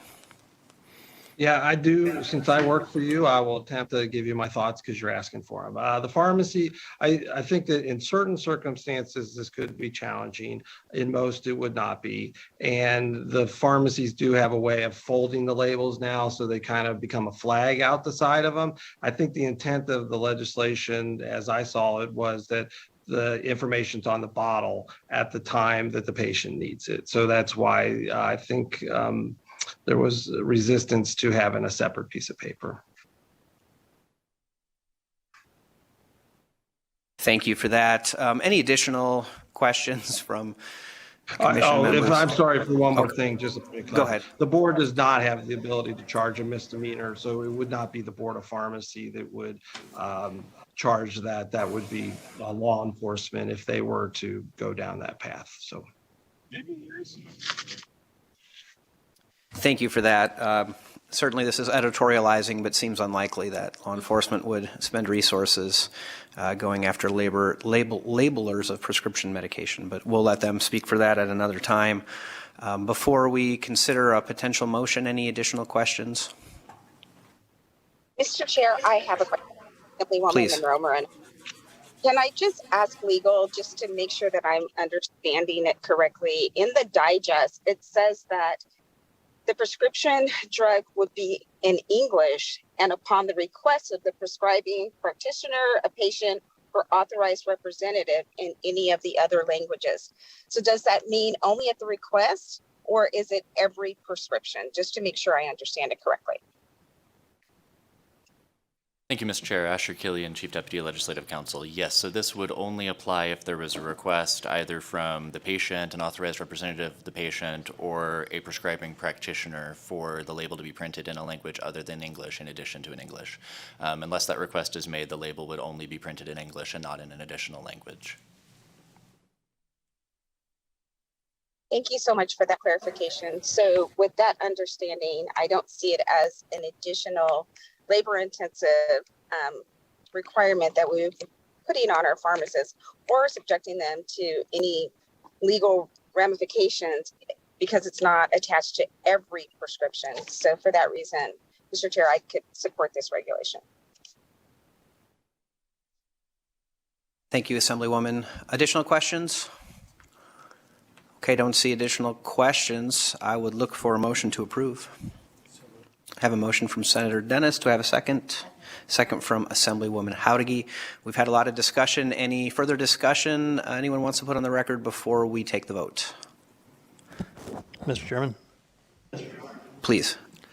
Thank you for the opportunity to speak again. Again, the concept that there's no exemption level allowed. I mean, you can have several homes where you have a tiny bottle, it's in English, but they have someone who's Chinese living there and they have somebody who is Hispanic living there, and you have several languages on the bottle. There needs to be an exemption in order to protect legally the pharmacies, because this could just easily get out of hand, and that's why so many other states have, in my opinion, done the right thing and allowed that exemption. Based on that, I will be voting no. Thank you, Mr. Chairman. Thank you, Senator. Any additional discussion?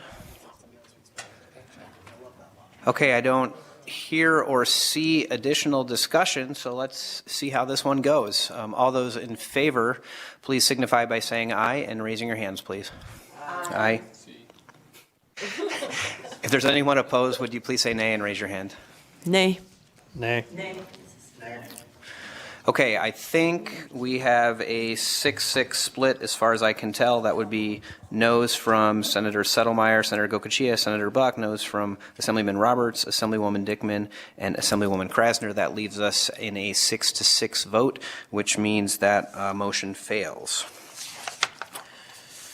All right, so give me a second here to regroup after that long agenda item.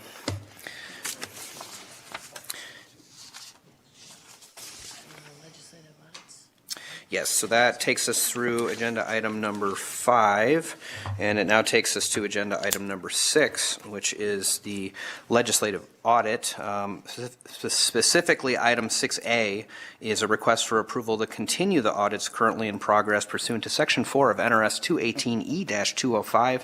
I believe we have Dan Crossman, Division Chief of the Audit Division in Carson City with us to present this item. If that's the case, Mr. Crossman, please go ahead and proceed.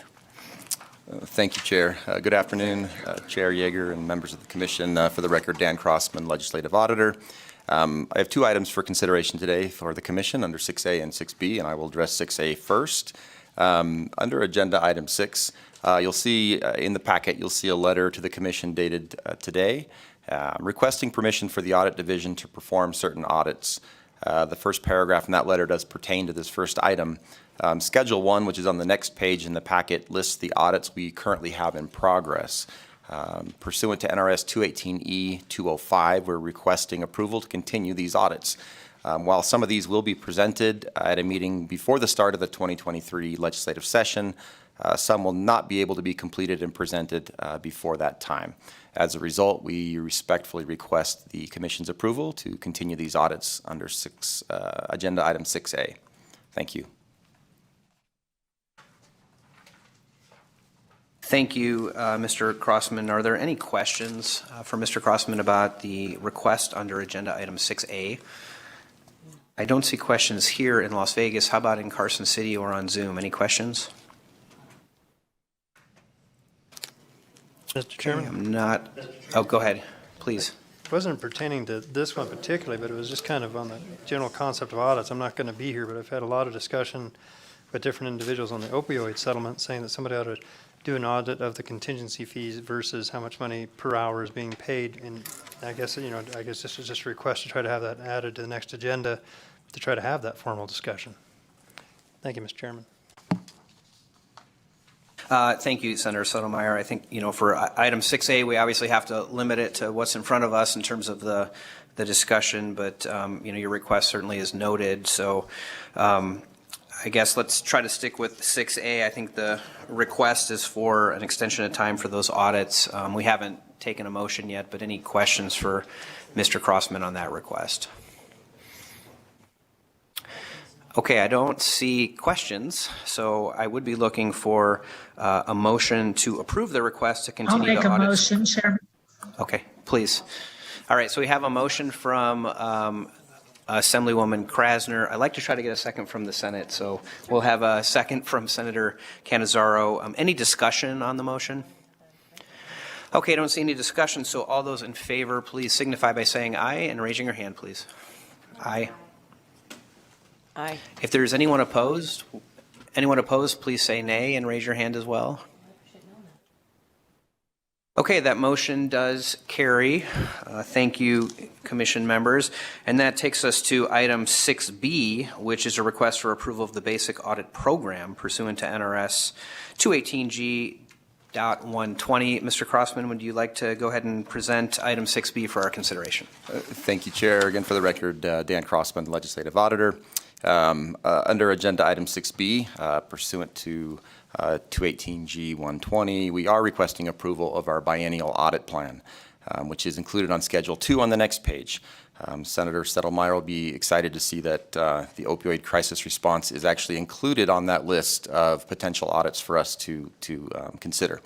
The proposed audits were selected using a risk assessment process consistent with our historical practice. This assessment includes various factors that includes the length of time since the last audit, size and complexity of the agencies, and the nature of issues that we might be aware of and other legislative interests that have been expressed. With agencies on our audit plan that have multiple divisions or programs, it is possible that we might perform just a single audit of a single program, or it's possible we could perform multiple audits within each agency. For audits that are noted as multi-agency audits, which is at the top of that list on Schedule 2, the specific agencies will be determined at the time of the audit based on a specific risk assessment that'll be specific to the objectives defined in that audit. The timing of the audits is contingent upon availability of our staff and is obviously impacted by additional resources or additional audits, I should say, that are placed upon the audit division by either the Legislative Commission or by the legislature. But we'll do our darndest to complete as many of these as we can over the next biennium.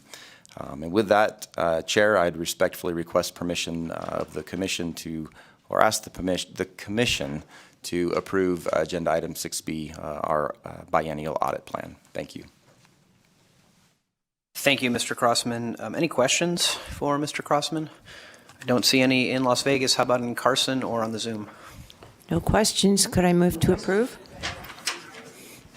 Yes, I will take a motion to approve from Assemblywoman Dickman. Do I have a senator who would like to second? Second.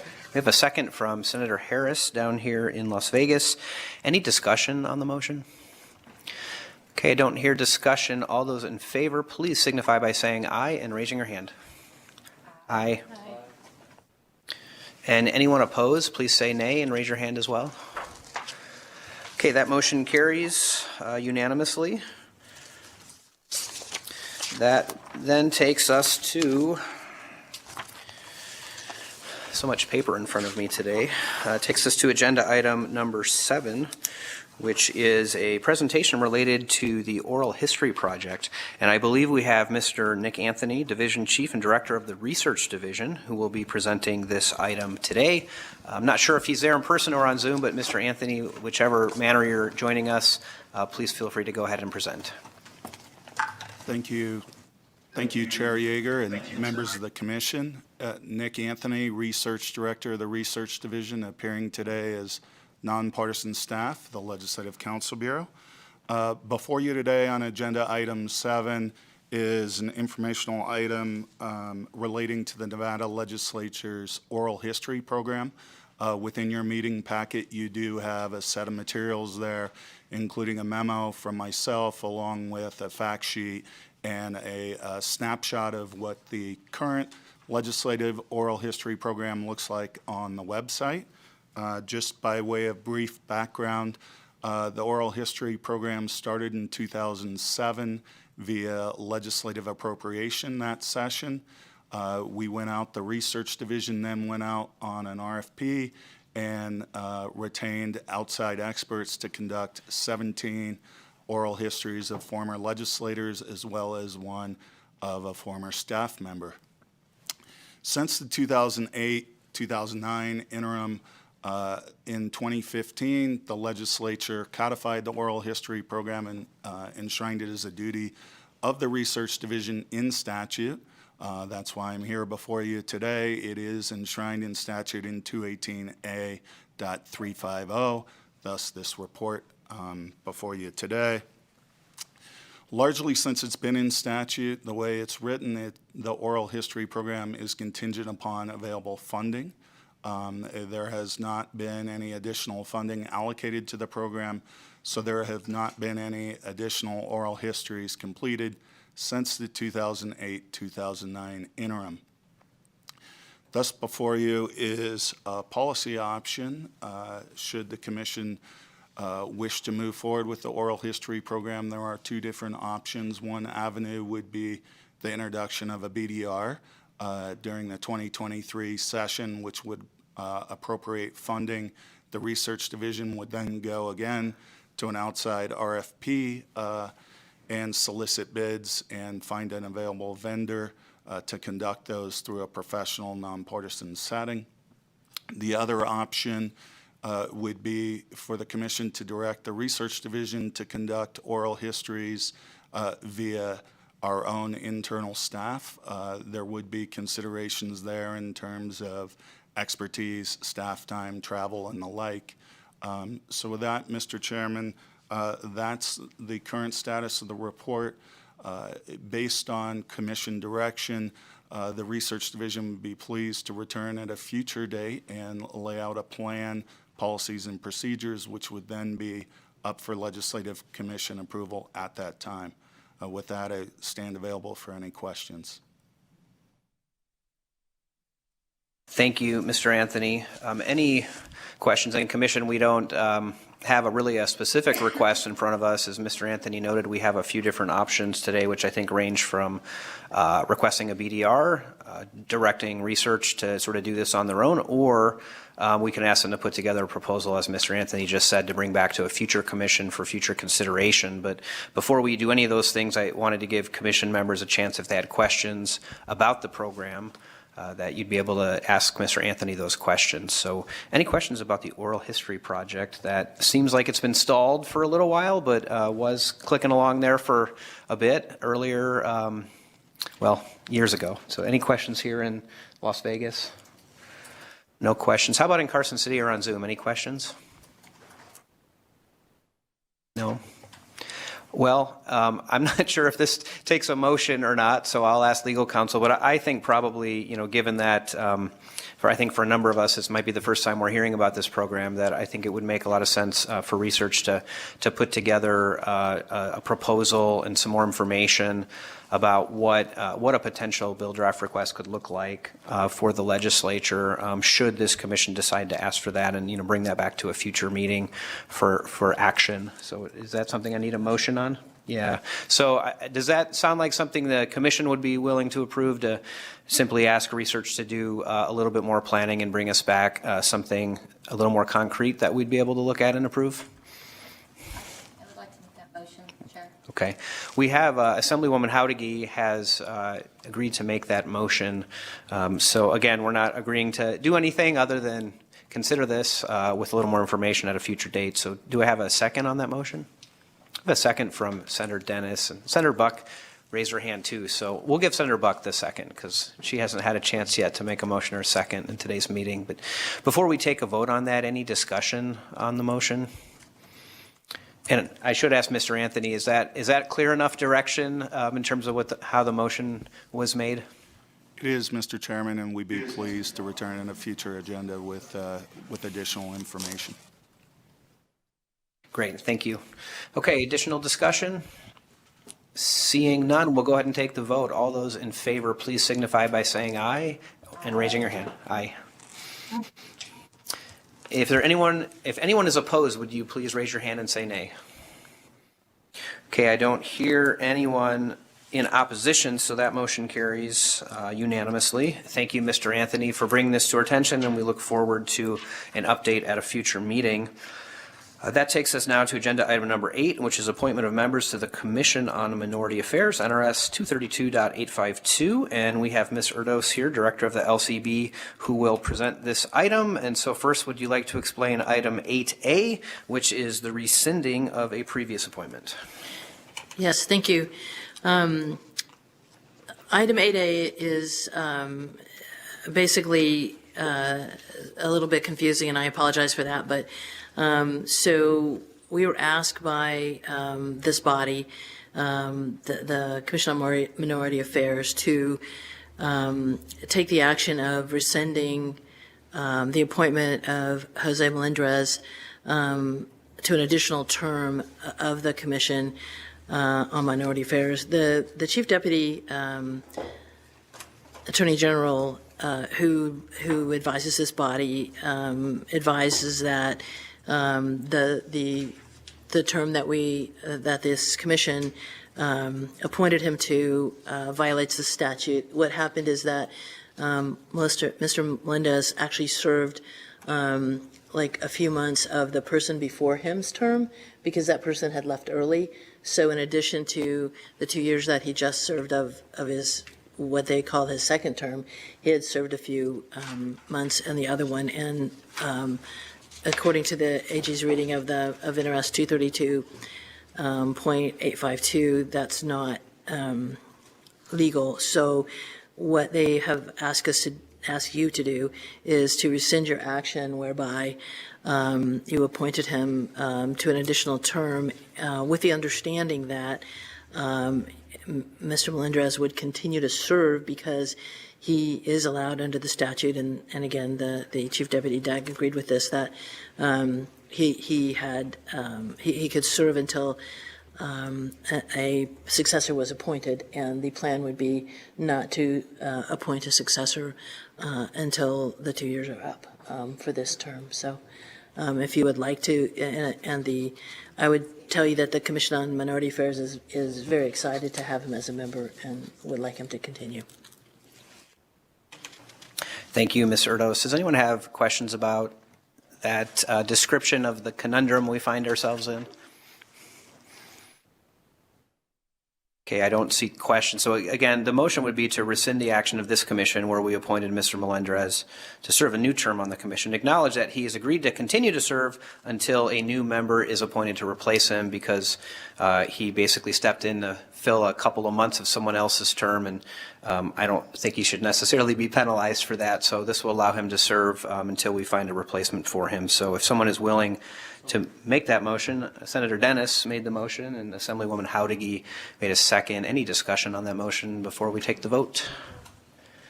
Okay, I don't see discussion. All those in favor of the motion, please signify by saying aye and raising your hand. Aye. If there is anyone opposed, would you please say nay and raise your hand? Okay, that motion carries unanimously. Thank you for that, Commission members and Ms. Erdos. And now we move to item 8B, which is appointment of an additional member to the Commission on Minority Affairs pursuant to NRS 232.852. Ms. Erdos, please. Thank you, Mr. Chair. The Commission on Minority Affairs has requested that this body appoint Jonathan Lau, and that's based on the information in your packet, which is also up on the internet for this meeting, but explains, it has his resume and everything up there, and it also explains the manner in which these folks are chosen to represent various different minorities. So again, the action that we're seeking today would be a motion to appoint Jonathan Lau to as a member of the Commission on Minority Affairs. All right, thank you. Any questions on that item? And if there are no questions, would take a motion. I'll make a Senator motion. Dennis. Go ahead. Assemblywoman Krasner will give you the motion. I'll give the second to Senator Dennis. Any discussion on the motion? Seeing no discussion, all those in favor, please signify by saying aye and raising your hand. Aye. If there's anyone opposed, would you please say nay and raise your hand? Okay, that motion carries unanimously. That takes us through agenda item 8 and to agenda item number 9, which is approval of early session hires for the 2023 legislative session. This is a pretty standard agenda item for us at this time of the interim. There is a replacement page for this item provided to members and to the public, and I believe Ms. Erdos is here. She's obviously here with me, but she'll be able to answer any questions you might have about this request from our staff. Let me find agenda item 8. Here we go. Okay. So you should have that in your packet. Any questions for Ms. Erdos about the early session hires for the upcoming legislative session? Okay, don't see questions. I would be looking for a motion to approve. We have a motion from Senator Dennis, a second from Assemblywoman Housekeeping. Any discussion on the motion? Seeing no discussion, all those in favor, please signify by saying aye and raising your hand. Aye. If there is anyone opposed, would you please say nay and raise your hand?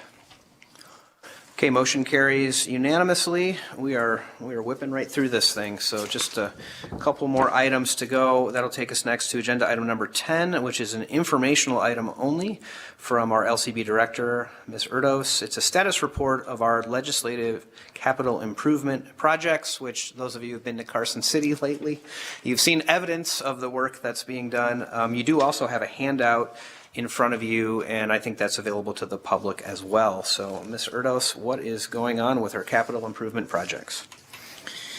Well, there is quite a bit going on, actually. I would just like to note at the beginning of this presentation that because of the supply chain issues as well as labor issues, these things have gone a little slower than we thought, but actually everything is seeming to work well.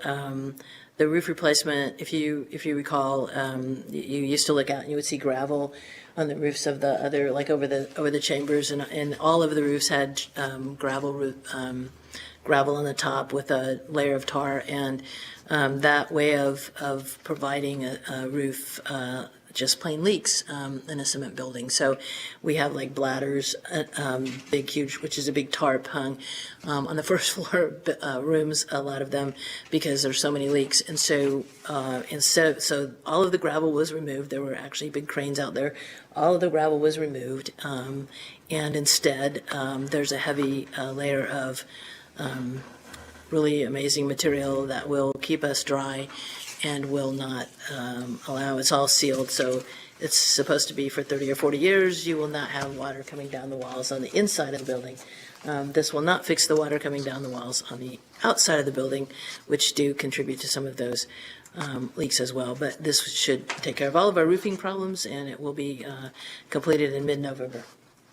And if you don't get to the legislative building before mid-November, you probably won't get to see the cranes. I was just going to go through these and take, okay. So the concrete replacement project is, as you see there, approximately 25% complete. The upper, what we're calling the upper pedestrian plaza, is the on the west side of the building where the main entrance is, across there. And there's a picture there that you'll see that has red sort of lines in it. And what that is the hydronic heat that will keep us from having to throw salt down and use shovels and heavy equipment to get the snow and ice off when you are trying to go into the building.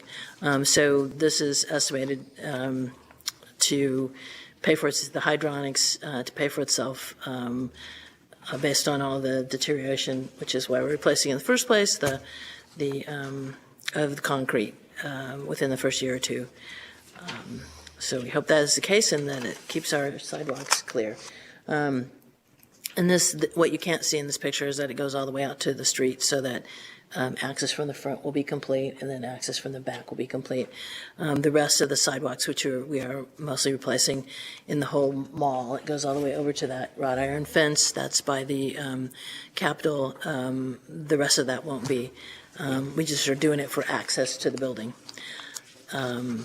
And if there's bad weather between now and then, we'll have to complete it after the legislative session. But the access to the building will be complete by the time session starts. The next project is the HVAC upgrade. And the two pictures that you see below there are actually new displays that we will have on our computer, which will allow us to know what's happening.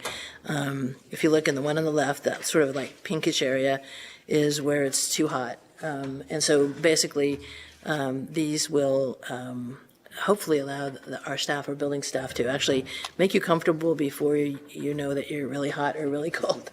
But the main thing is that this will be much more cost effective to work on. And it also tells us what the boiler's doing, which is a good thing to know. On the next page, the exterior restorations and the renovation project, which is to basically get rid of the stained material on the outside of the building, which is a result of all the water that's gone down because it's the outside layer is separated from the layer right from the building itself, and so water drains down there. Basically, we've completed the conceptual designs, and we're trying to evaluate the best way to go forward with this project. The East Security Plaza is, that's between the building and the legislative building and the parking garage there, and that will replace going through security in the garage because it's highly recommended that it be that where you go through security is directly attached to your building. So this will accomplish that. If it's not completed before session, this will be an ongoing. We'll have to finish it. So instead of using that entrance coming out of the garage, going into this covered area and into the building through security, the access will be on the north side of the building, which sort of lines up with where you go to the Capitol across the mall there. So you'll come straight out of the parking garage through that exit that looks right at the Supreme Court building and walk straight up to that building that's in the center of the north side of the legislative building. And there will be a nifty new concrete ramp replacing those stairs right there, which are always icy because they're on the north side of the building. But the ramp will be completely ADA in compliance with ADA completely. And once that's no longer needed, you'll still have the ramp there, so people can access the building from the mall area through an ADA compliant entrance. The parking garage is, I think many of you knew that we were worried about being able to save it. And so we are very pleased to say that it's basically done. The only thing that's not done right now is the striping and recoding on the very top of the garage. So it's open today. It opened yesterday, actually, the basement and the second layer level. So third level will be in about a week. The committee room countertops have been all replaced. And so for those of you who ever got your clothing caught, as I did, as you move up toward the microphone, because there was a piece of whatever that's called, formica or whatever, that would grab you. These are solid, they have no seams, so they're smooth, and we shouldn't wreck anyone else's suits or sweaters. So hopefully they'll last a long time as well. Moving on to the asbestos, it was the survey was completed, which just means we have determined for sure where all the asbestos is still in the building. The Senate majority leadership was done last interim. This time the Assembly leadership area was done. It's that leadership suite as you walk in there. And while we were doing that, there were a lot of changes or basically things that we were able to do to improve it. So besides the mitigation and removal of the asbestos, when we replaced, so there were some leaks in the roof there, and we couldn't access them very well until we got the asbestos taken out. So basically, we had to also replace all the ceiling tiles. So they got replaced with nifty, neato new ones that are sound reducing, and they actually look a little bit better too. There was, again, because of the leak, there was repainting and replacement of the grid that holds those ceiling tiles. The lighting was replaced as well, so it's got LED lighting with different spectrums and different controls. You can dim them and things like that. And actually, as it turns out, the new lights are the LED lights are less expensive than all the other lights were. So it's I think very nice. And we'll probably start going in that direction in the future as well as we remodel. There's also reconfiguration of the HVAC, because it was one of those things where you turned the temperature up and it increased or decreased in a different room than you were in. So that's all been fixed. And then we also put some of the connections for the electrical on EPS power, so that it won't be totally dark in there when we lose power. The other thing that we had planned to do this last interim was abatement of the Senate minority on the second floor there, minority area, and that had to get pushed back again due to materials and labor to next interim. So we'll finish that then. Sorry. The next thing is the exterior granite replacement project. You might remember that. Again, because water leaked between it and its mounting, we had cracked granite, and I'm happy to say only one piece fell off and it didn't hit anybody. So we were pretty lucky, but we are replacing that. In addition to that granite, where it says Nevada State Senate, and it says Nevada State Assembly on the other side, those were removed and cleaned, and then we had the opportunity, since we were doing the concrete, to also light those. So eventually, when this is all done and you drive by the front of the legislative building, the name will be lit up with energy efficient lighting. So the door entry security system upgrade, which we had really hoped to get done this time because of the key issues and anyway, the contract was executed, and about 80% of the product is here, but the other 20% is not here. And we don't think it'll be come in time to do it for this session, so it'll be done immediately following session. So this time you'll still use the same key cards and keys to get in. The next item is on page 5 of the handout. That's the Legislative Research Library in the Legislative Building, and you can ask questions of Nick on this too, because he worked on the design of this. What you're looking at in this picture is a computer-generated model of what you'll have there. But where that sort of beige octagon there is, it says it's the entry, and that is basically, well, that's the elevator. But then the next thing that's glassed up there that does say the library entry is basically right across the hall from the gift shop. And so the glass matches up, and all the angles match up too, so it's symmetrical with the area across the hall from that. But this will allow for, I think, about half or so of the materials that you might want to look in the library, legislative histories, historical books, and things like that, so that legislators will be have a much more quicker access, because it'll be downstairs, as well as part of the library staff will be here to be able to answer questions as well.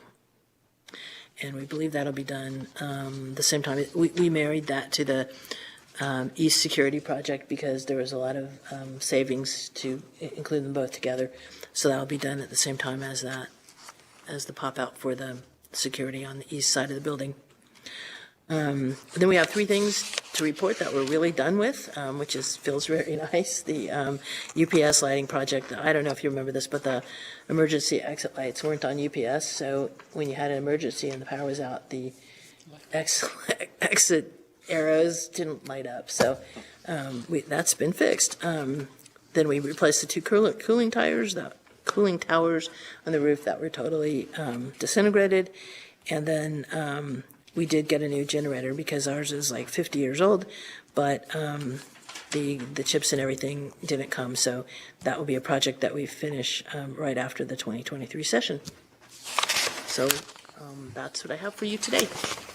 Thank you, Ms. Erdos. It's exciting to see some of these projects coming together, and I'm glad we could save the garage. That was a little dicey there for a moment. This is an informational item only, so we don't have to approve anything, but this is a chance for commission members to ask any questions you have about the information presented. Do we have any questions down here in Las Vegas?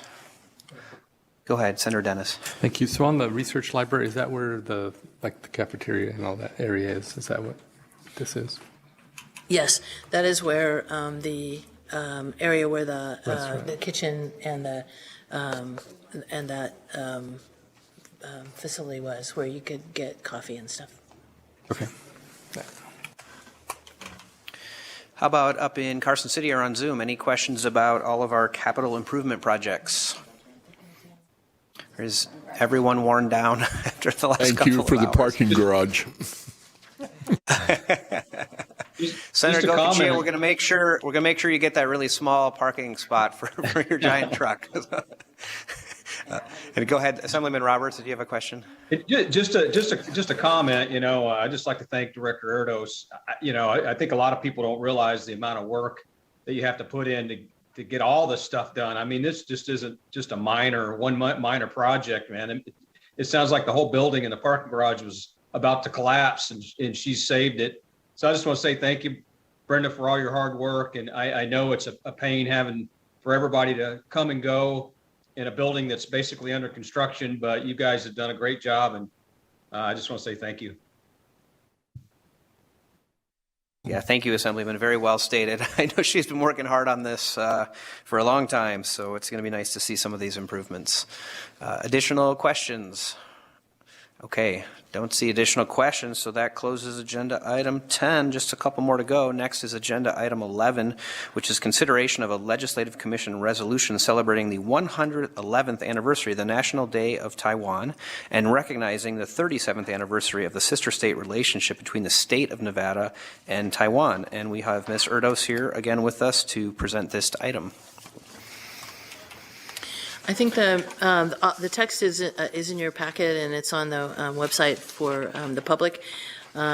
This is a traditional resolution that this body will do usually each year, so it can be presented at the celebration of the 11th. Of this time, it'll be the 111th anniversary of their National Day, and it will be presented this year in Foster City at their celebration.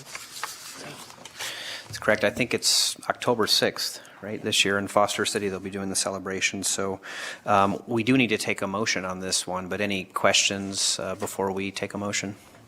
You can find that resolution, I guess it's a Legislative Commission, resolution. It's in the very back of the packet if you're following along on the very last tab. So, okay, I don't see questions. How about a motion to approve?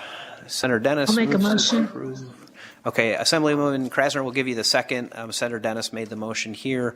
We have a motion. We have a second. Any discussion on the motion? I don't see discussion. All those in favor, please signify by saying aye and raising your hand. Aye. If there is anybody opposed, please say nay and raise your hand as well. Okay, I don't hear any nays. That means it does approve. The motion does carry unanimously. And that takes us to our final item on the agenda today, which is item 12, our second round of public comment.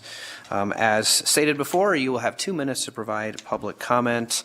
We'll start down here in Las Vegas, and those of you who've been down here, you can't really tell if someone's behind that pole, but I don't see anybody. I think we've run out of audience here in Las Vegas, and it looks probably the same in Carson City, but if I'm wrong about that, please come forward to give public comment. No in-person public comment. Can we go to the phone lines and see if there's anybody there who would like to give public comment? To participate in public comment, please press raise hand in your Zoom window or *9 on your phone to take your place in the queue.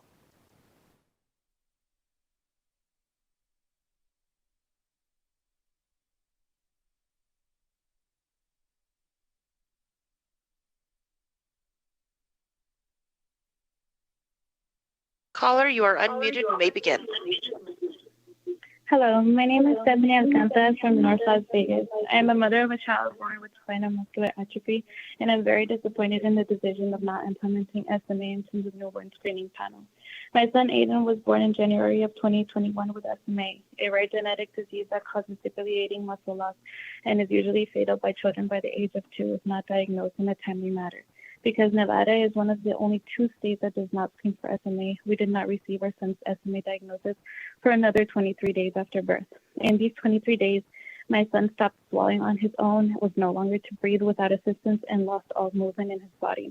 He was weak and he was tired. He was only 2 weeks old when we didn't know if he was going to make it to see the next day. There are 3 treatments for SMA. Although they do not reverse all damage caused before taking the treatment, it is still crucial that SMA is added to the newborn screening panel to start treating these babies as soon as possible. Aiden is doing better since getting treatment at 1 month old. He can now sit independently, has decent upper body strength, and no longer requires permanent ventilation or G-tube for feeding. He loves Mickey Mouse and playing with his toy cars, and he is striving to be the best that he can be. However, he lost so much strength before getting his diagnosis. This could have been prevented had our state screened for SMA, so everything could have moved faster.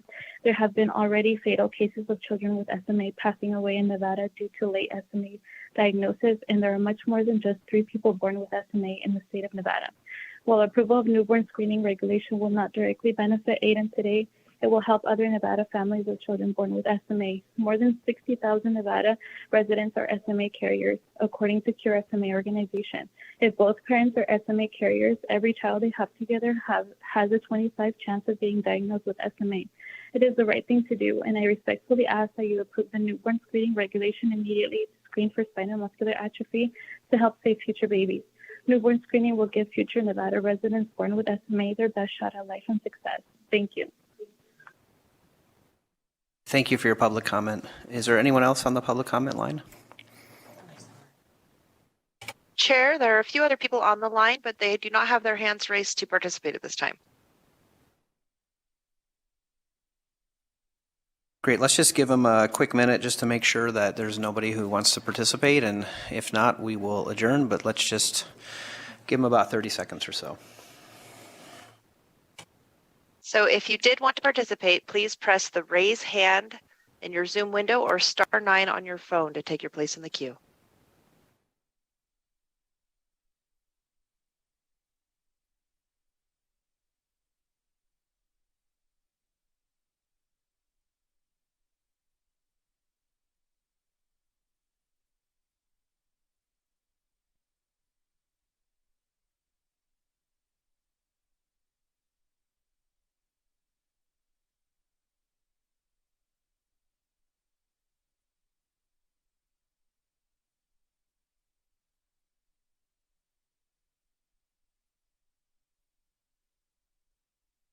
Did we have anybody else for public comment? The public line is open and working, but it does not appear that anybody would like to comment at this time. Great. Thank you so much, BPS. And before we adjourn, I did want to hand it over to Senator Dennis to make a remark. Thank you, Mr. Chair. Because I don't know that we're going to have another meeting before November, I just wanted to take the opportunity to just say that it's been an honor and a privilege to have served on this commission, probably at least 10 years, even previously chaired this commission. So I think it's, we do a lot of great work that people don't understand sometimes in this commission. So I just wanted to thank everybody, especially staff that just makes it, run smoothly and gives us all the things that we need to do. So thank you very much for allowing me to even be part of this. So thank you. Well, you're most welcome, Senator, and certainly appreciate your years of service, not just on this commission, but in the legislature as a whole. So if this is indeed the last time we're together as this commission, we obviously wish you the best and hope that you do not make yourself a stranger in the legislative building, because if nothing else, you have some capital improvement projects that you need to come check out and see how they look. So. Mr. Chairman, any in that additional? respect, I'd go like ahead. to echo go ahead. Senator Dennis's comments. Sad to see the last time I'll see all of you. Sad to see I won't be working with Mo. I think me and you have served the entire legislative comm history together on this committee. I've been on it 14 years. So in that respect, good to see you all and have a good one. Thank you, Senator. We're going to go to Senator Cannizzaro as well. Thank you, Mr. Chair. And I just wanted to extend my thanks to both Senator Dennis and Senator Settlemyre, who I think without which we wouldn't be able to do the consent motions, because he's the only one who's kind of really got that down pat. So we'll have to fill those shoes. But it has been a true pleasure to serve with both of you over the last few years, and appreciate that you have such a dedication to the people of Nevada and to making sure that this state is a good one to live in. And I just will miss you both very much. So I'm sad that it's the last meeting, and we'll definitely miss you. Thank you. And, before I adjourn too, I do want to recognize that my colleague, Assemblyman Roberts, will not be coming back to the legislature, but I want to remind him that he does still have years of legislative service available. So perhaps this is not the end of the road for him, but certainly wish you the best as well. And thank you for your service, not just during the session, but, on this interim committee. I would say that sometimes people decide not to run and they kind of check out, but you have done the opposite of that. You've been very engaged throughout this process, and so appreciate your service as well, and wish you the best. Well, thank you, Chair. I appreciate that. I also have 4 years of college athletic eligibility too, so I don't think I'll be going to that either. Great, fantastic. Well, thank you to everyone for getting us through this meeting today. It was, I think, the biggest agenda we've had since we've been doing Leg Commission, and we got on quicker than some other meetings, so that's a testament to your hard work. And of course, a thank you to the staff who does the real work behind the scenes to make sure that we are here and ready to do this. So I'm not sure if we'll see you again before the election. We'll see how things shape up, but if not, we will see you all on the other side, and hope everyone has a really great rest of the day and a really great rest of the week. And with that, this meeting is adjourned.